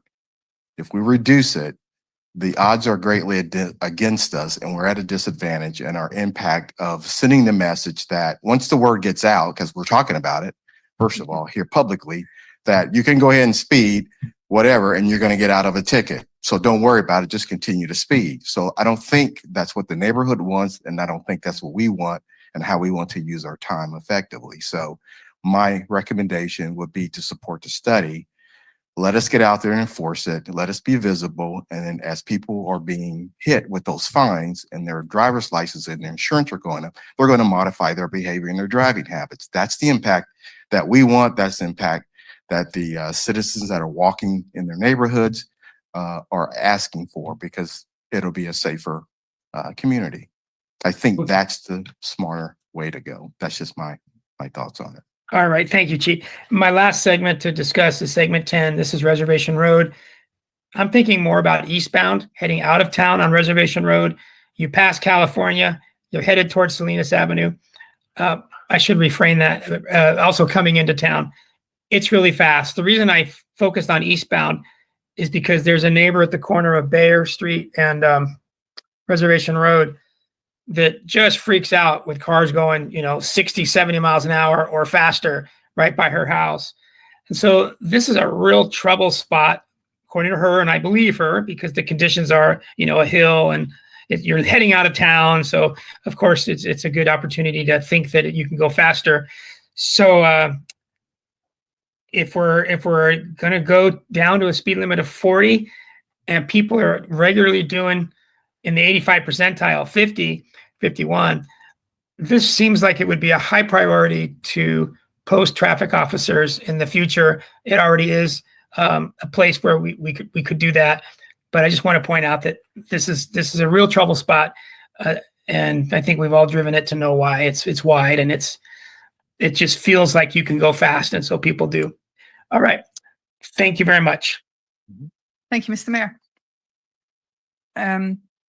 So yeah, I did have a different opinion than my traffic survey buddy, Council Member McCarthy, for these, especially 44, 45, Marina Heights Drive and California Avenue. Abrams Drive. I also would like to go with the staff recommendation. I have biked and driven these segments quite a lot. I'm still there quite a lot. They are collector roads, and 30 miles per hour seems a very reasonable speed. And I just want to remark, it's a maximum speed. Of course, every time when you need to adjust your speed because there's a cyclist, could be me, there, and we don't have the multi-use path yet, of course, people adjust their speed. So I would like to go with the staff recommendations. And also then we can enforce, like our chief said, we can enforce with radar, which was the whole goal of doing this traffic survey, which we asked for 5 years ago and again now. So please go out and start enforcing. If we would lower it to 25, I can guarantee you it will be the residents who will get the tickets, because those are the people driving there and speeding there. So, and I saw it's around 35, 34. So 30 miles per hour speed limit seems a logical speed limit for me. Also, I overlooked this earlier. I saw a mistake in the report, because for both segments it says driveways, a few. There are no driveways at all in these two sections. It's really just a road. There are no driveways. They all have alley. Yeah, they all alley on the back side. Yeah. So that's another reason for me to. I feel safe there, biking or driving my car. So how are we going to do this? We need to. Do we vote per section? Well, we don't know what we want to, yeah, we can make a motion to, I can make the motion to, I move to approve as presented, but then as presented with the new, how do we do that, Renee? With the two sheet with the. So is there an exhibit that shows the staff recommendations? Because I have two different Exhibit C. packages. Exhibit C. Exhibit C, Yeah. does it mention? If you here? could clarify, it's Sure. Exhibit C does not, Yeah. No, so it reflects for segments 4, 10, 11, and 25, the segments that had no questions. It reflects the recommendations. But for segments 7, 44, and 45, it says that the traffic engineer can recommend 25 miles per hour, but it is not enforceable. So Okay. we so I were would need to recommending what council was asking, but we're just letting you know that it's not an enforceable speed limit. So yes, you would then need to specify. I need to what you want. specify, so And I just move, To be clear, there's two motions here. Oh, One yeah. is for adopting the study and then the second one for the ordinance. okay. See, this is complicated. This is why I didn't want to do this one. Okay. I move to adopt resolution number something, approving the 2025 engineering and traffic survey with proposed speed limit revisions. With exception of, can I say that? Or, I will start with the two sections that I know, section 44 and 45 to be increased from 25 miles per hour to 30 miles per hour. And section 10. What's this now? 7, 7. Edwin, can you help me here? Because I'm totally lost here. not a problem. I lost my little notes. This 7 is the reservation road segment, and To, 44 and 45 and the are the recommendation from roads staff is, for and 7 is, is reservation road and the recommendation for the speed limit? was 30. The 30. request was to reduce down to 25. Okay, but to keep it at 30 then. Is that what staff recommends now? Yeah. So to keep segment 7 at 30 miles per hour and segment 10, 44 and help me? 45. sorry, So that'd be 7, 44, and 45. okay. And segment 10 was okay for staff? Yeah, 10 Already was in the fine. report? Yeah, there were no issues with enforcing. Oh, 10. okay. Sorry, I mixed that in. Okay, so that's the first part of my motion. And authorize a budget appropriation of $10,000 of gas tax / street fund for signs and supplies. And authorize the finance director to make necessary accounting and budgetary entries.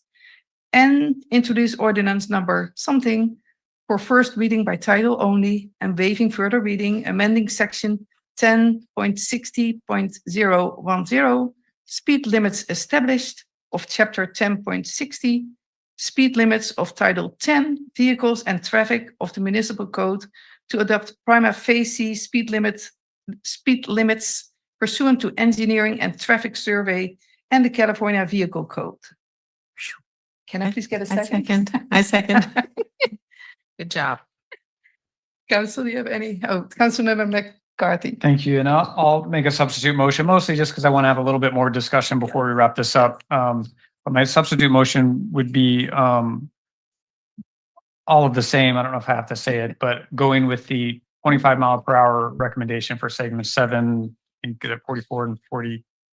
You can help me out with the numbers. 44 and 45. 44 and 45. And again, if I can at least get a second, I just have a couple comments for discussion that I'd like to kind of I'll add. second for the discussion. Okay, thank you, Mayor. So, you know, I completely understand the dilemma here, and it truly is a dilemma. I think Councilmember Biala said it right. Most people aren't going to fight these tickets, which for me is exactly the argument why it should be set at 25, because in that case, you get the best of both worlds. You get a police presence that, you know, can potentially, maybe not with LiDAR, but by some other means, write tickets that aren't going to be fought and still reduce the speed limit to the speed that the residents want it to be at. I mentioned at the last meeting on this issue, this neighborhood that I visit in Florida quite often, and there's a continued police presence, and they do write tickets if you go 1 mile an hour over, but it's not always the tickets that cause people to slow down, it's the police presence. And I think no matter what speed we set it at, we can still have both that presence. We can have things like automated signs that remind them they're going over the posted speed limit, even without writing a ticket, which would encourage people to slow down.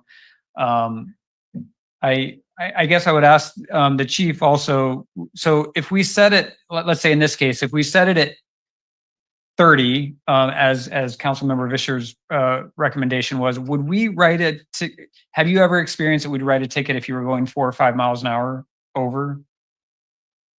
Yeah. Is that pretty common? It's up to the officer's discretion, how many miles over. If it's 1 mile over, it's a violation. And so whether or not they will give them a cushion of 5 or what have you, it varies. From state to state, city to city, it varies based on the officer. Okay, so my intuition is that over 5 miles an hour, it's probably not super common to write a ticket. And the reason I bring that up is that in a way, it doesn't matter if we set it at 25 or 30. If people are going 35 miles an hour, they're not getting a ticket, right? These are my words, I'm not putting words in the police department. But you know, I don't think that you know, because they're not getting it at 25 because it doesn't go against the speed survey, and they're not getting it at, if it's posted at 30, because it's not enough over the posted speed limit. Again, my words, I think for the average officer to want to write a ticket. So to me, there's no downside to just, again, you know, for the next 7 years, trying this 25 miles per hour experiment, see if it reduces speeds on these side streets, see if residents complain less. And so for that reason, I'm going to be supporting my motion. I understand it may not be the majority, but that's where I am. And if mine fails, I'm happy to support the rest of the council's motion as well. Thank you, Mayor. Yeah, so for me, I think the biggest complaints from people there were cars racing. I don't think even the ones that are going 35 miles per hour, but some are going really, really fast. And especially before the homes were constructed there, because that was a free for all. And so I still feel very comfortable with the staff's recommendation. So seeing no more lights and no more hands up. Anita, can we please get a roll call for that substitute motion from Councilmember? Councilmember McCarthy? Yes. Councilmember McAdams? No. Councilmember Biala? No. Councilmember, oh, I lost track. Okay. Mayor Pro Tem Vischer? No. Mayor Delgado? Yes. That motion does not pass. So then we'll have the original First motion. one, Councilmember McCarthy? Yes. Councilmember McAdams? Aye. Councilmember Biala? Yes. Mayor Pro Tem Vischer? Yes, Mayor Delgado? Yes. that motion passes unanimously. And thank you all, and thank you, Edry. Thanks, staff, chief. I can tell you, we will be watching those roads very closely. We've heard the message loud and clear.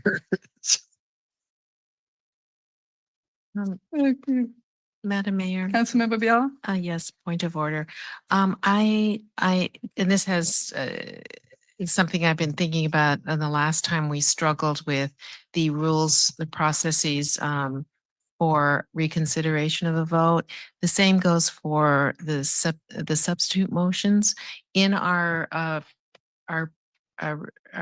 rules and procedures. It specifically says that you don't make a substitute motion to reopen a debate, that whatever comments come, it's only like a minute of comment by each of any of the council people. So I just, want to get some clarification, and we had some issues considering also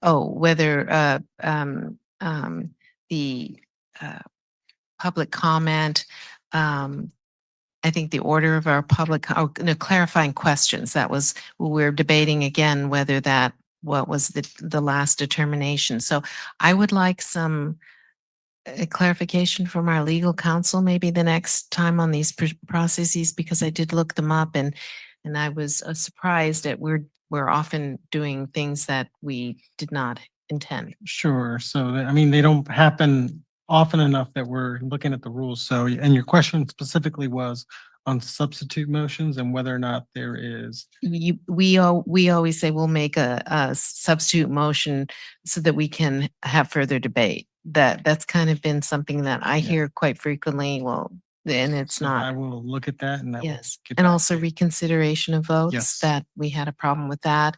And also what we said about clarifying questions. Yeah, we'll look at it, 'cause we talked a lot about that. I think we might have gotten rid of the clarifying I questions. skipped it tonight. I don't think there's any Yeah, clarifying it's, questions. Yeah, but we have been using that. provision. I skipped So I And no will, hand clapping. Sorry. I will see what guidance there is out there for For clarifying those three questions. issues. Yes, thank you. I appreciate it. So this puts me in a difficult position for the next item. Can I skip that or not? If I So- may, Mayor Pro Tem, Oh, yes, in all sorry, yes, seriousness, if yeah. that's coming back to us, there was Yeah. this kind of issue about like hand clapping and decorum within the audience, which is another one that is worth just revisiting. If we're going to revisit all of them. Thank you. But we won't take back the applause for our assistant planner. Okay, this takes us to the next item. 13, other action items. 13A is adopting a resolution approving an agreement with Denise Duffy and Associates to implement a monitoring plan for Hilltop Park in an amount not to exceed $24,000 and discussion to dissolve the Hilltop Park ad hoc committee. And we have our community development director, Guido Persicone here. Thank you. I do have a presentation, but I just wanted to just summarize what I'm going to say very quickly is we're really just trying to bring a contract to the council so that we can give staff the technical expertise to make sure Hilltop Park is at the level that the council wants. That's really all we're doing here today is John from Denise Duffy and Associates is on the call. He's really good at his job. He's already been helping us with the project, and we're really just trying to get contract authority so that he can give the public works and maintenance staff that technical expertise. So just that's basically the general overview. But so just to recall, so in December we came to council. We got direction from the council to accept the park minus the landscaping, because there was a real push from the community to make sure that the park got opened up. So from December till May, we work with Shea Homes. We received comments from the ad hoc committee to finalize the agreement, and really looking towards the summertime to continue to implement the landscaping manual that was in the agreement that the council adopted. So we did have a series of meetings since the December meeting with the council in terms of continuing to get feedback from the ad hoc committee. We had our final meeting on March 31st, where final edits were given to the maintenance manual that John from Denise Duffy prepared. That was Exhibit D to the agreement that the council looked at. There were some clarifying edits which were accepted by the Shea Homes team. And then in the build up to this staff report writing and just kind of looking at all the resolutions that have been going on, the actual ad hoc committee, the real focus was kind of on the conceptual plan for the park and trees and whatnot. And so the public works director, Brian, at the time did approve the plans. So it appeared from the record that the focus of the ad hoc committee had been fulfilled. And per the Brown Act, ad hoc committees are for a specific purpose, are advisory in nature, and are dissolved once their task is completed. So part of the discussion tonight is, does the council want to direct staff to come back to reconstitute the ad hoc committee for a specific purpose, or does it dissolve? So that's part of the questions for today. So this is the maintenance manual that we did receive some additional edits from the ad hoc committee on.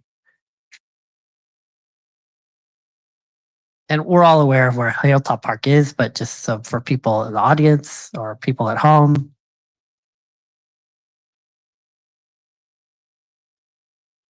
And so Hilltop Park's been broken up into several areas. Area 1, Area 2 is really at the top of the bluffs area. Then there's Area 3, where I know the mayor has had some really amazing volunteers trying to keep that area up. And then there's Area 1 further east. And then down at the bottom, there's the dog park area.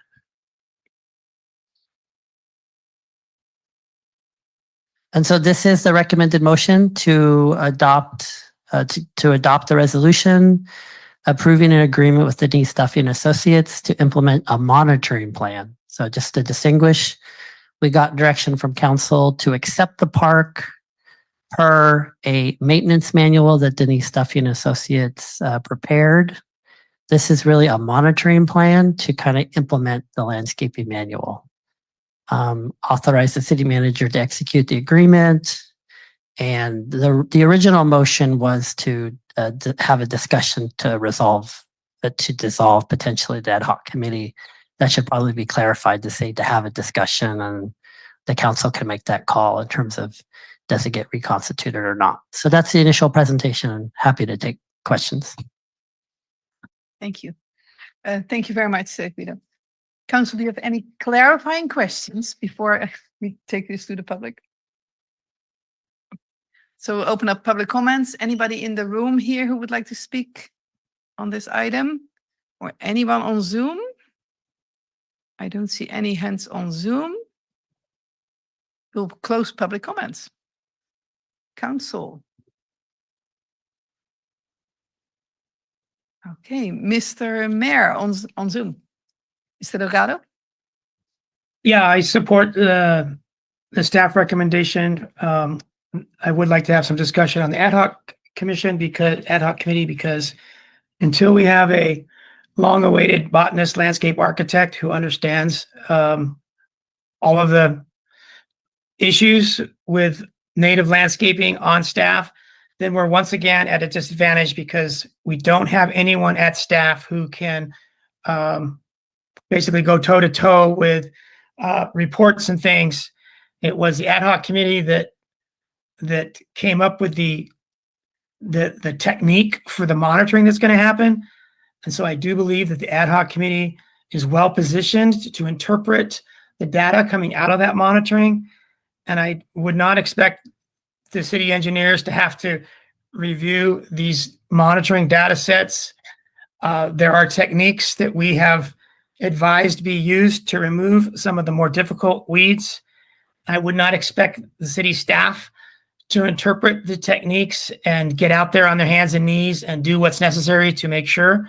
So I think we're in good stead with the Denise Duffy and Associates, John, to do the reports and the services that this contract has. But what's lacking is someone on the city staff end until we get someone who specializes in botany and landscape architecture who can understand all the things that John understands and the ad hoc committee understands. So what you have is Fred Watson, who is one of the premier researchers of botany and biology in the state, giving his time pro bono for 2, 3, 4 years on this project, willing to continue. So to say no to that caliber of assistance is just looking a gift horse in the mouth. And I propose that the ad hoc committee, I think Guido told me in response to some of my questions that we need to dissolve it, but we can always reestablish it for a new purpose. These are semantics to me, but let's rolling with that for now.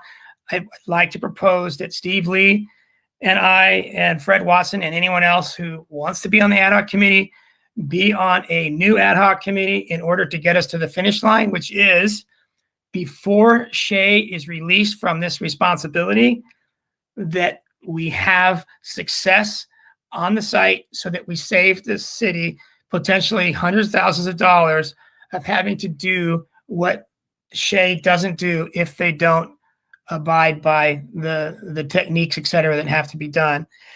So I would hope that our council would recognize that those of us that are going out there, rain or shine, 52 times a year, once a week, to do maintenance and oversee the project, that kind of insight is priceless, and to say, no, go away, we don't want your ad hoc input, it's just looking a gift horse in the mouth.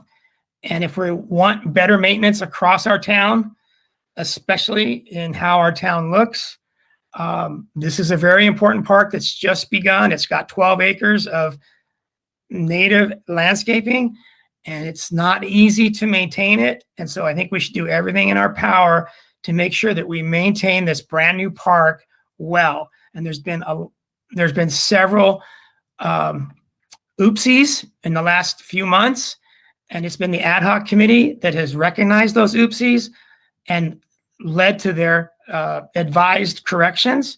So I think the ad hoc committee has performed really well in supporting the city's maintenance ability. And I think that it should continue in some capacity. If it needs to be dissolved first and reestablished to get us to the finish line, that's fine. That's semantics to me.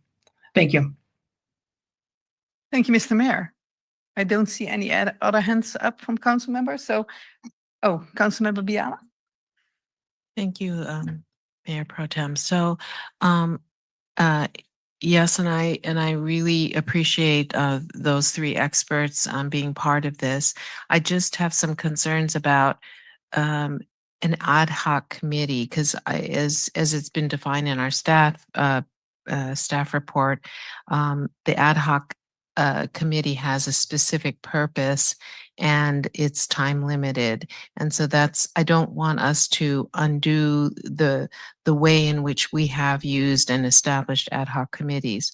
However, in the Denise Duffy and Associates contract, it says to implement a monitoring plan.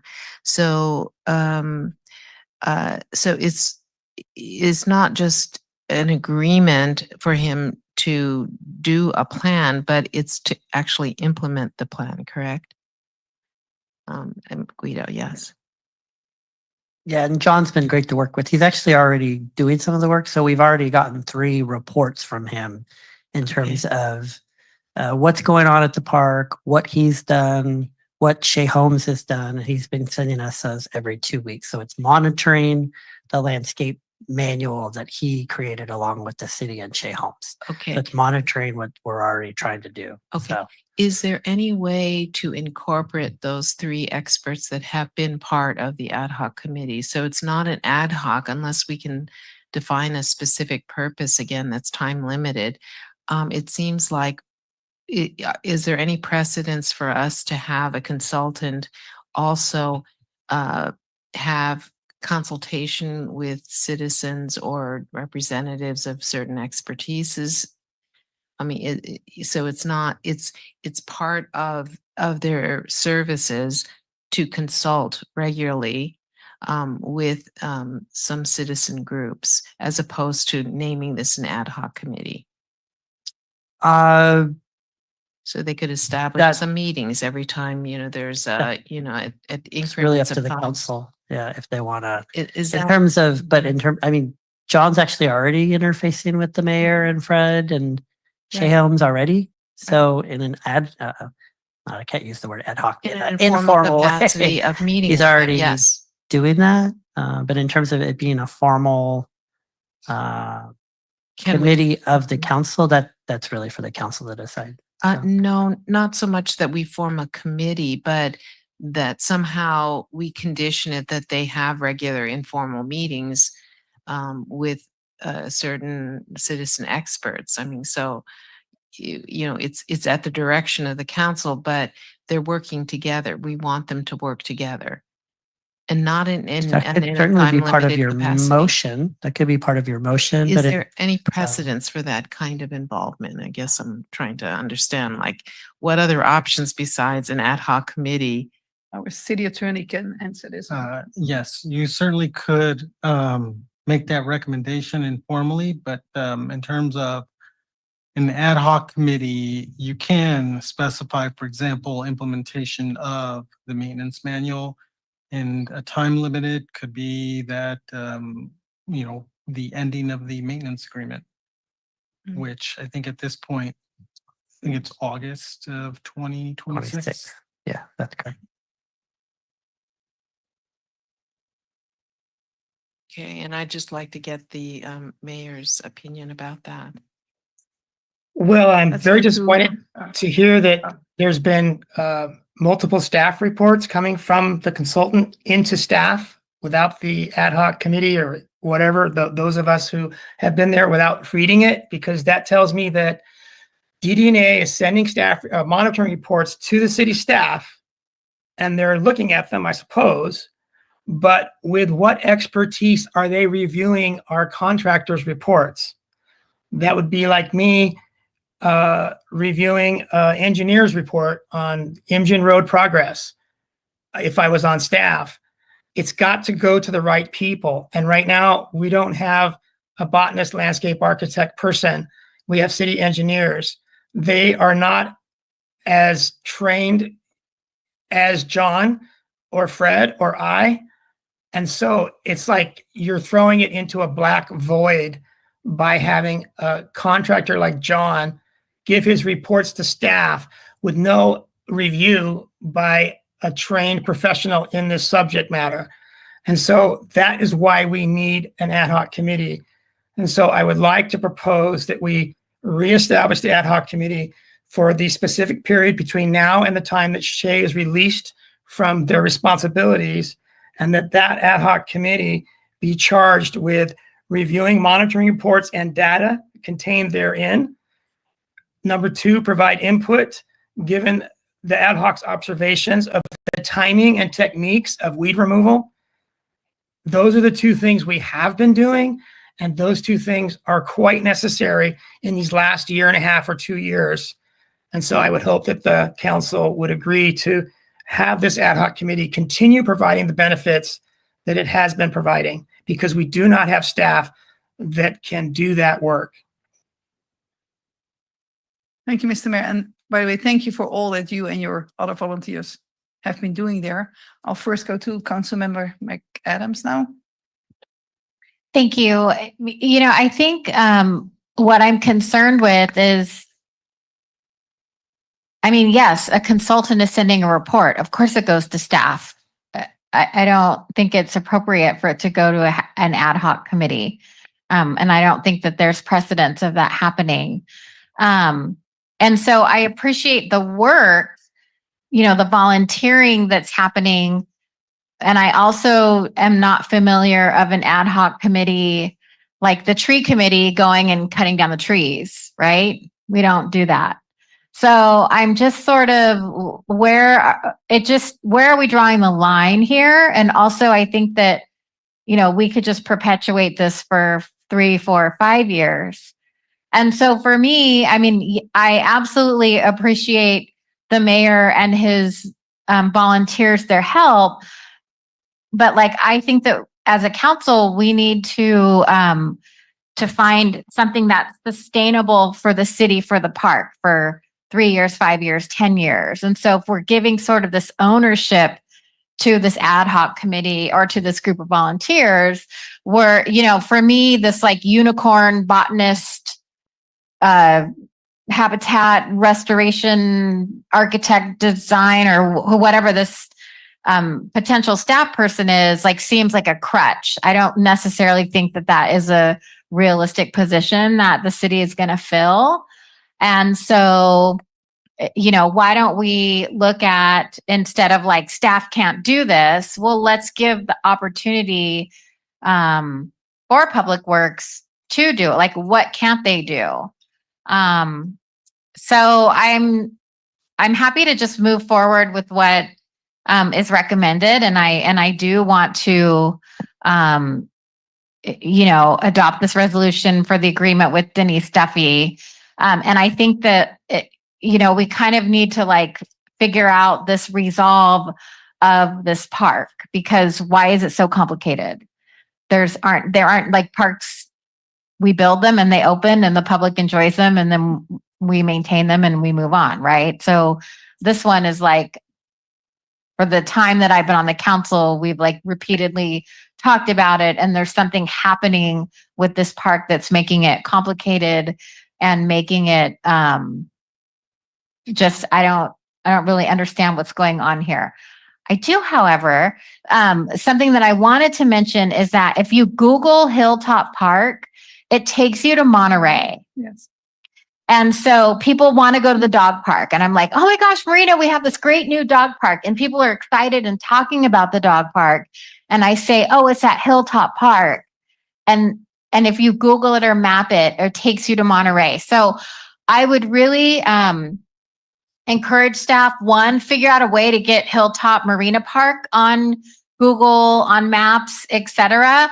Or we need to like find our name. Like, what is the name of this park? And if it is Hilltop Park, then we have to differentiate it from the Monterey Hilltop Park, which I think is up on Prescott and David Avenue. So because it is confusing and people do want to visit our amazing new dog park. So that one I can interrupt you about it. There already are plans to rename several parks or name new parks. And this is one of the parks. I know that our recreational director, Andrea Wille, has been working on that. Yeah. And, Sea Haven, City Park at Dunes, Hilltop Park, those are all 3 new parks that need to go through some type of process to figure out. Right. And I've heard that for like 6 months. And so is it like happening soon or in 6 more months or? We can prioritize Hilltop because that is pretty much done and being active. Dunes and Sea Haven, those are going to be under construction for the next year, but we can certainly move quicker on Hilltop now. Or maybe the Marina Dog Park is named separately than the other part, the open space park. I don't know, something like that. But people, so I just say go up the street from Trader Joe's and it's on the right-hand side on night. That's sort of how I describe it. So I think that's all. Thank you. thank you. So I agree with Councilmember McAdams that we need to have something that's sustainable for the future. And I agree with Councilman Biala that it would be great if we could find a way to still use our very knowledgeable volunteers, but in a way that is acceptable for staff, because I know it's hard to set the boundaries. So does anybody, Mayor, oh, the mayor has his hand up. Mayor, do you have an idea for this? Sustainability can only happen if the next 2 years go right. If after 2 years, when Shay is released from responsibility, this has not been done properly, there is no way that Public Works is going to turn it around and do something that can't be done these first 2 years of establishment. These first 2 years of establishment are the most important years. It's like you don't walk away from your 0 to 2-year-old and then expect, the rest of that person's life to go great. Those fundamental years are the most important. So if you want sustainability as far as success and a good looking park satisfying the plan that it had, then you've got to do these next couple years right. As far as Councilman McAdams calling it a unicorn, it is a unicorn. There is no other park like this in Monterey County or the Tri-County area where you have 12 acres of local native wildflowers. And you're trying to reduce the weeds to a de minimis condition or percent cover of the ground. There is no other place like it in the city or anywhere probably within 100 or 200 miles. To do it, it has taken an extremely amount of attention to detail and labor. And to make that sustainable, you need to put less labor in every year. That's how you make it sustainable. And that's what the ad hoc committee has focused on. If it's going to be more labor in the future, it is unsustainable. We're trying to get the labor to be less every year, and it takes a lot of attention to detail. The addition of John with DDA has been helpful, but the city is not in a position to maintain the median and 2nd Avenue. It's not in a position to maintain around Lock Padden Park alongside Reservation Road, and it definitely is not in the position to maintain 12 acres of native landscaping to be successful. The ad hoc committee is the bridge between the experts, contractor, and the staff. And without that bridge, we would have had a lot of mistakes in the last couple of years. We're talking about the next year and a half while Shay is still on the hook, having a bridge between the experts at DDA, and staff to make sure that everything is buttoned up the way it has been the last couple of years. Thank you. So what I understand is we can either decide to dissolve the ad hoc committee and put it on the agenda for the next meeting to start a new ad hoc committee with a very specific goal and probably with an end date of August 2026. Whenever Or she- we could decide to let this go on until August 2026. What are the pros and cons?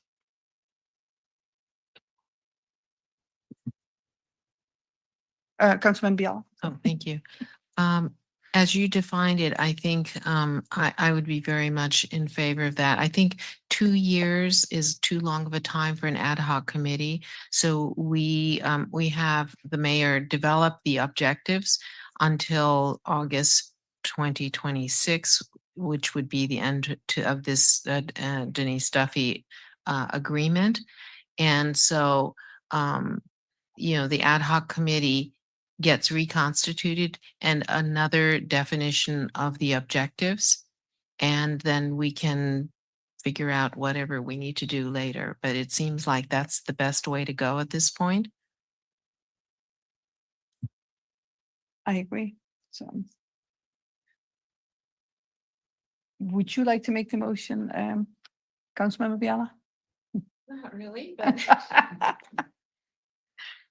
Okay, so let's see. Where is our motion? Okay. So is this a continuation for next time too? Or we can actually adopt it today, right?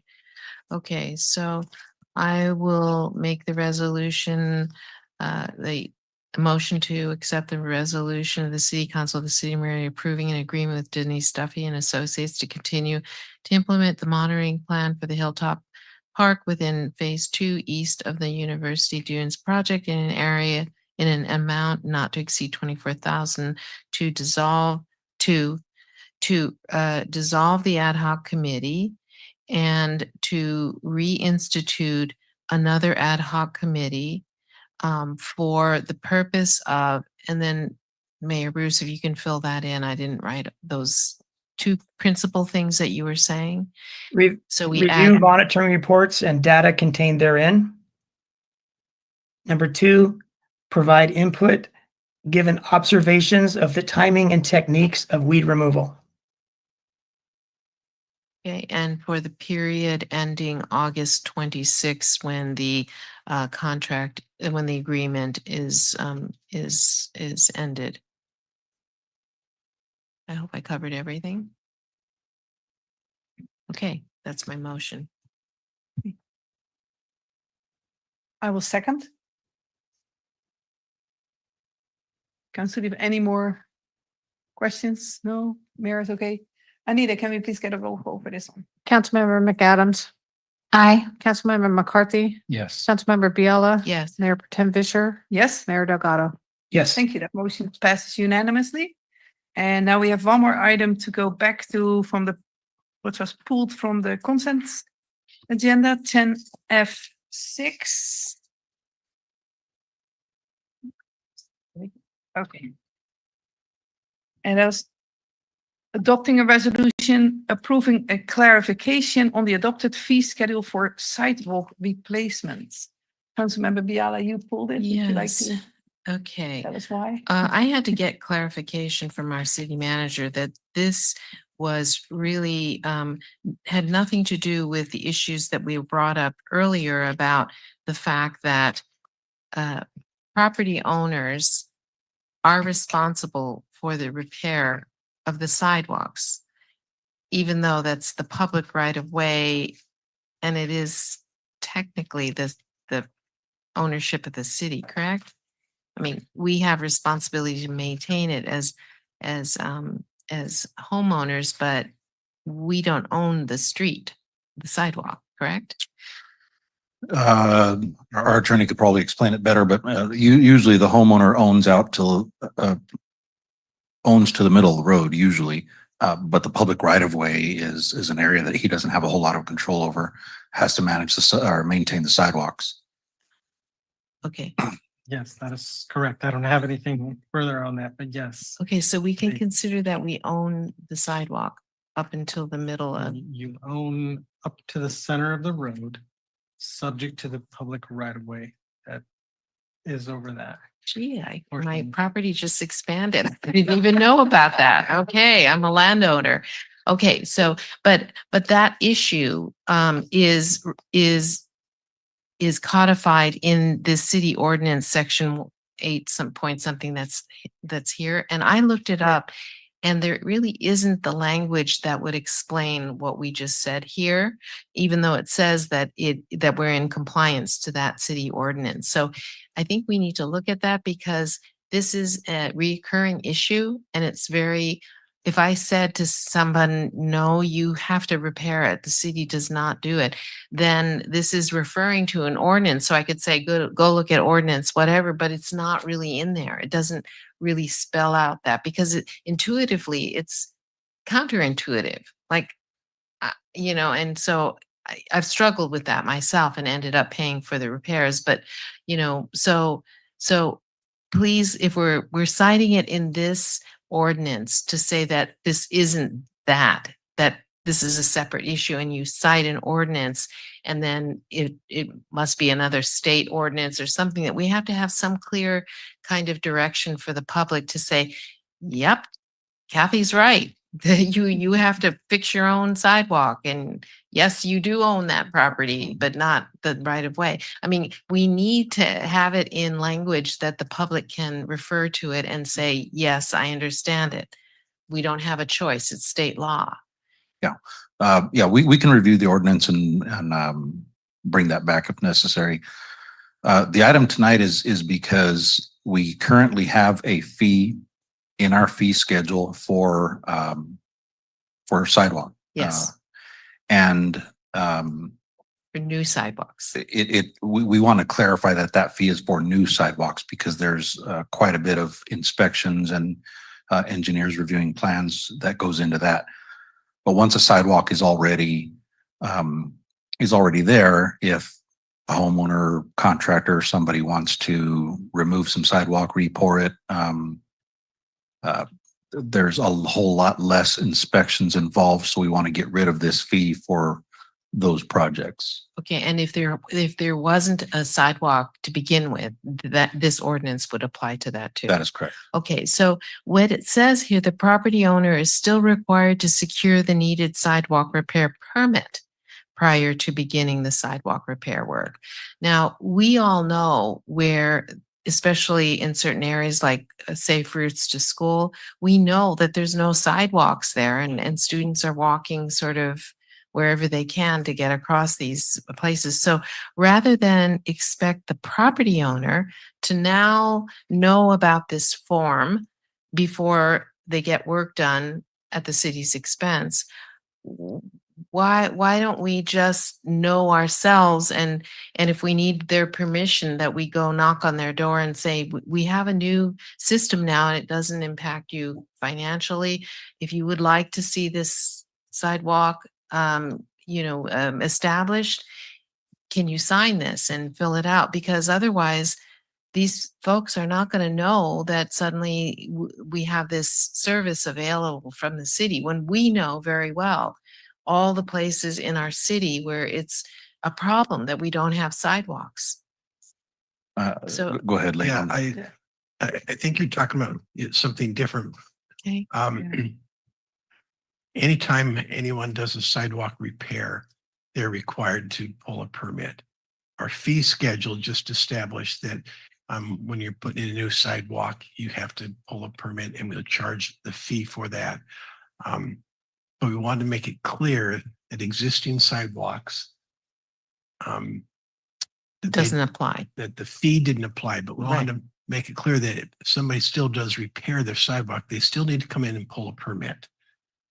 And that's all that we want to make it clear, that when we're saying, okay, we're going to put the definition, the fee doesn't charge, but they still have to come in and get the permit because we still want our inspectors to go out before the pour, make sure they've complied with code, and then after the pour.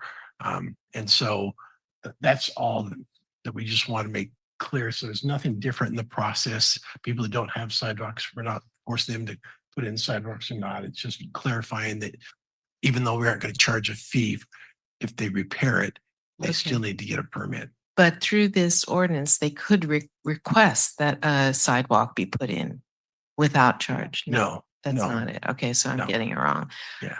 They just don't have a fee that they Correct. have to, but they would still have to pay for putting in the sidewalk, Correct. which is why those sidewalks never get put in. Correct. But then we also have in the, Yeah, But right, that's right, proposed right law. now, we have a resident that wants to replace a section of sidewalk in front of his home. And he came in for the permit and found out it's $1,100.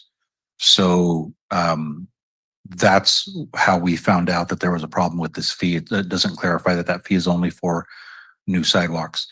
So, by approving this tonight, we can go back to that resident and tell him he doesn't have to pay that 800 and something dollars for this fee. All he has is a $250 encroachment permit, and he can proceed. So all we're trying to do with this particular item is clarify that fee. Okay, but we do have a form that should be filled out if a property owner did, with no sidewalk in front of their house, wanted to build a sidewalk. Yeah, I'm not familiar with We don't have a form for that. Oh, okay. This is just our fee schedule. We have a fee schedule that has, I don't know, 140 fees. Every separate fee that we charge just gives the breakdown of that fee and what we charge it. Actually, we only gave one page. There's several pages that give far more detail on that, which is why we didn't provide them. But this is just a one page of the fee study, just to let you know, this is the fee that we're charging. We're recommending that we don't charge that fee if they're repairing the sidewalk. That's all. Nothing's Okay. changed. There's no new form for people coming in and doing sidewalks. And if council wants to give us direction to update it, because essentially we rely on the state code, default to that. We can certainly, if council gives us direction, we can come back and incorporate that more in our existing code, and we just add that to our work program, but that's a separate issue if you Okay. want us to do that. So if this is separate from for any processes for a property owner to establish a new sidewalk, and I'll just say safe routes to school, they have no sidewalk, then what do they do? Just kind of tell me so I understand the intersection of this first with other things. I'm not sure I understand your question. So I'm a property owner. I'm on a safe route to school. There's no sidewalk, never has been a sidewalk, but I think I should have, and I'm willing to pay for it because I have no other choice but to be the one to pay for that sidewalk. Then what are my steps to doing that? Your steps would be to contact Public Works, put in a request. We would look into it. This one? No. No, Totally not. no, I think completely. Guido can help a little bit. It's just our normal process. If somebody Yeah. wants to put in a fence, if you want to build a shed, want to put a sidewalk, you come in through a normal application, get a permit to do the work that you're requesting to do. Couldn't have said it better. Okay, so then how does that relate to this? So you're paint, there's two different scenarios Because going on in your new head. New sidewalk. One does scenario not- is just repair in front of your house. That's one scenario. You're painting the scenario of brand new curb, gutter, and sidewalk. Those are two different things. I don't believe we're talking about the Yeah, second we aren't talking scenario. about that at all. Okay, The first scenario is a customer came in. He was told $1,100 to repair the sidewalk in front of the house. We met as a staff and said, that doesn't seem like a reasonable fee to repair the sidewalk in understand front of that. your house. And now I believe the fee is going to be zero, but we're still going to be asking for the permit. okay. So But when that this correct? resolution says the scope of services for sidewalk inspection is intended for the installation of new sidewalk, including grading, forming, and final finish concrete. The fee is not intended for the repair of sidewalk due to so you see why I'm getting a little confused here. Yeah, so Our fee right now just says new, sidewalk construction. We are clarifying that it's only for new sidewalk. So if somebody wants to put new sidewalk in front of their house, they're going to pay the fee, which will be calculated according to our current fee schedule. Somebody repairing is no longer going to have to pay that fee. That's what we're saying. Okay, so I guess I'll talk to Lane later about how do we actually get new sidewalks where there are none. So it's in the budget. If you approve the budget, we'll put new sidewalks where there are no sidewalks. Yeah. Okay, all right, great. Yes. Sorry about that, folks. It's but- okay, Councilmember Biala. This was meant to be a clarification. Yeah, and it just made things worse for me. Okay, great. Councilmember McCarthy. Thank you, Mayor Pro Tem. Yeah, just real briefly, I fully support the motion. But if you'll bear with me, I just want to use the opportunity to also kind of talk about things that are kind of loosely related. One is, I think that we should be waiving any permit fees for someone who wants to contribute to building a brand new sidewalk. And that's not what this does, right? So I think we should have that discussion. And then I just want to read you a segment of an email that I wrote in 2020 when our group of homes paid $5,000 to replace trees that were tearing up the sidewalk, which we were happy to do. Although many people in the city don't do that because they can't, quite frankly, afford it. But we were still charged a permit fee. And at that time, I wrote the city staff and council over 5 years ago. And I said, although we're more than willing to cover the application fee in this instance, I would ask city council if it would be prudent to consider waiving such fees for additional property owners within the city of Marina who might want to, quote, do the right thing, end quote, in the future. I understand the review of application requires staff time and resources, but I fear the fee is a deterrent to most property owners who would like to help the city and neighbors. What we too often find in Marina is that these and other deterrents cause the property owners not to act. And my observation is that it often costs the city more in the long run, as I've observed the city performing the maintenance themselves and likely not always with any way to recoup any of those costs. So it's a long way of saying, yes, totally support what's before us tonight, but I really hope the city can kind of dig deep and think about ways that under the street and highway code, we can kind of partner with our neighbors, eliminate any fees that may be a deterrent to doing the right thing, and show some goodwill and say, hey, we're going to waive these fees, but we're still going to need you to come to the table and provide something, right? So those are my comments. And with that, I'd like to make a motion that we adopt a resolution. Okay. Can I make the motion? Yeah, make the motion. Yeah. We'll go to our mayor. All right. Approving a clarification on the adopted fee schedule for sidewalk replacement. I second. Okay. Mayor Delgado? Yeah, I wanted to ask Ishmael if this specific case he's talking about, was that on Messenger Drive or somewhere else in the city? It's the one that you emailed us about last week, and I believe Councilmember McCarthy and McAdams were the other two council members that were contacted by the same resident. Okay, you mentioned a $250 encroachment permit fee. So if I'm going to repair my sidewalk, do I pay a $250 encroachment fee? Currently, yes. With this before us, if we pass this tonight? If you pass this tonight, the $250 encroachment permit fee is still applicable. Actually, I don't think so. I talked with Edry about that. What had been happening by practice, and which is why we brought this back, was under this section, somebody is doing a sidewalk repair, the permit often is $800 to $1,000, $1,500. So what our staff was doing was saying, you know, we have an encroachment permit that's $250. Let's do the encroachment permit. So it's much less fee, but the encroachment permit, really, we wanted to really make it very clear and get it back and do the right thing, clarify that. So with this direction by the council, we would not be charging an encroachment permit for sidewalk repairs.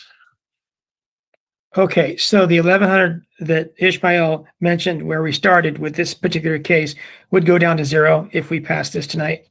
Correct. Okay.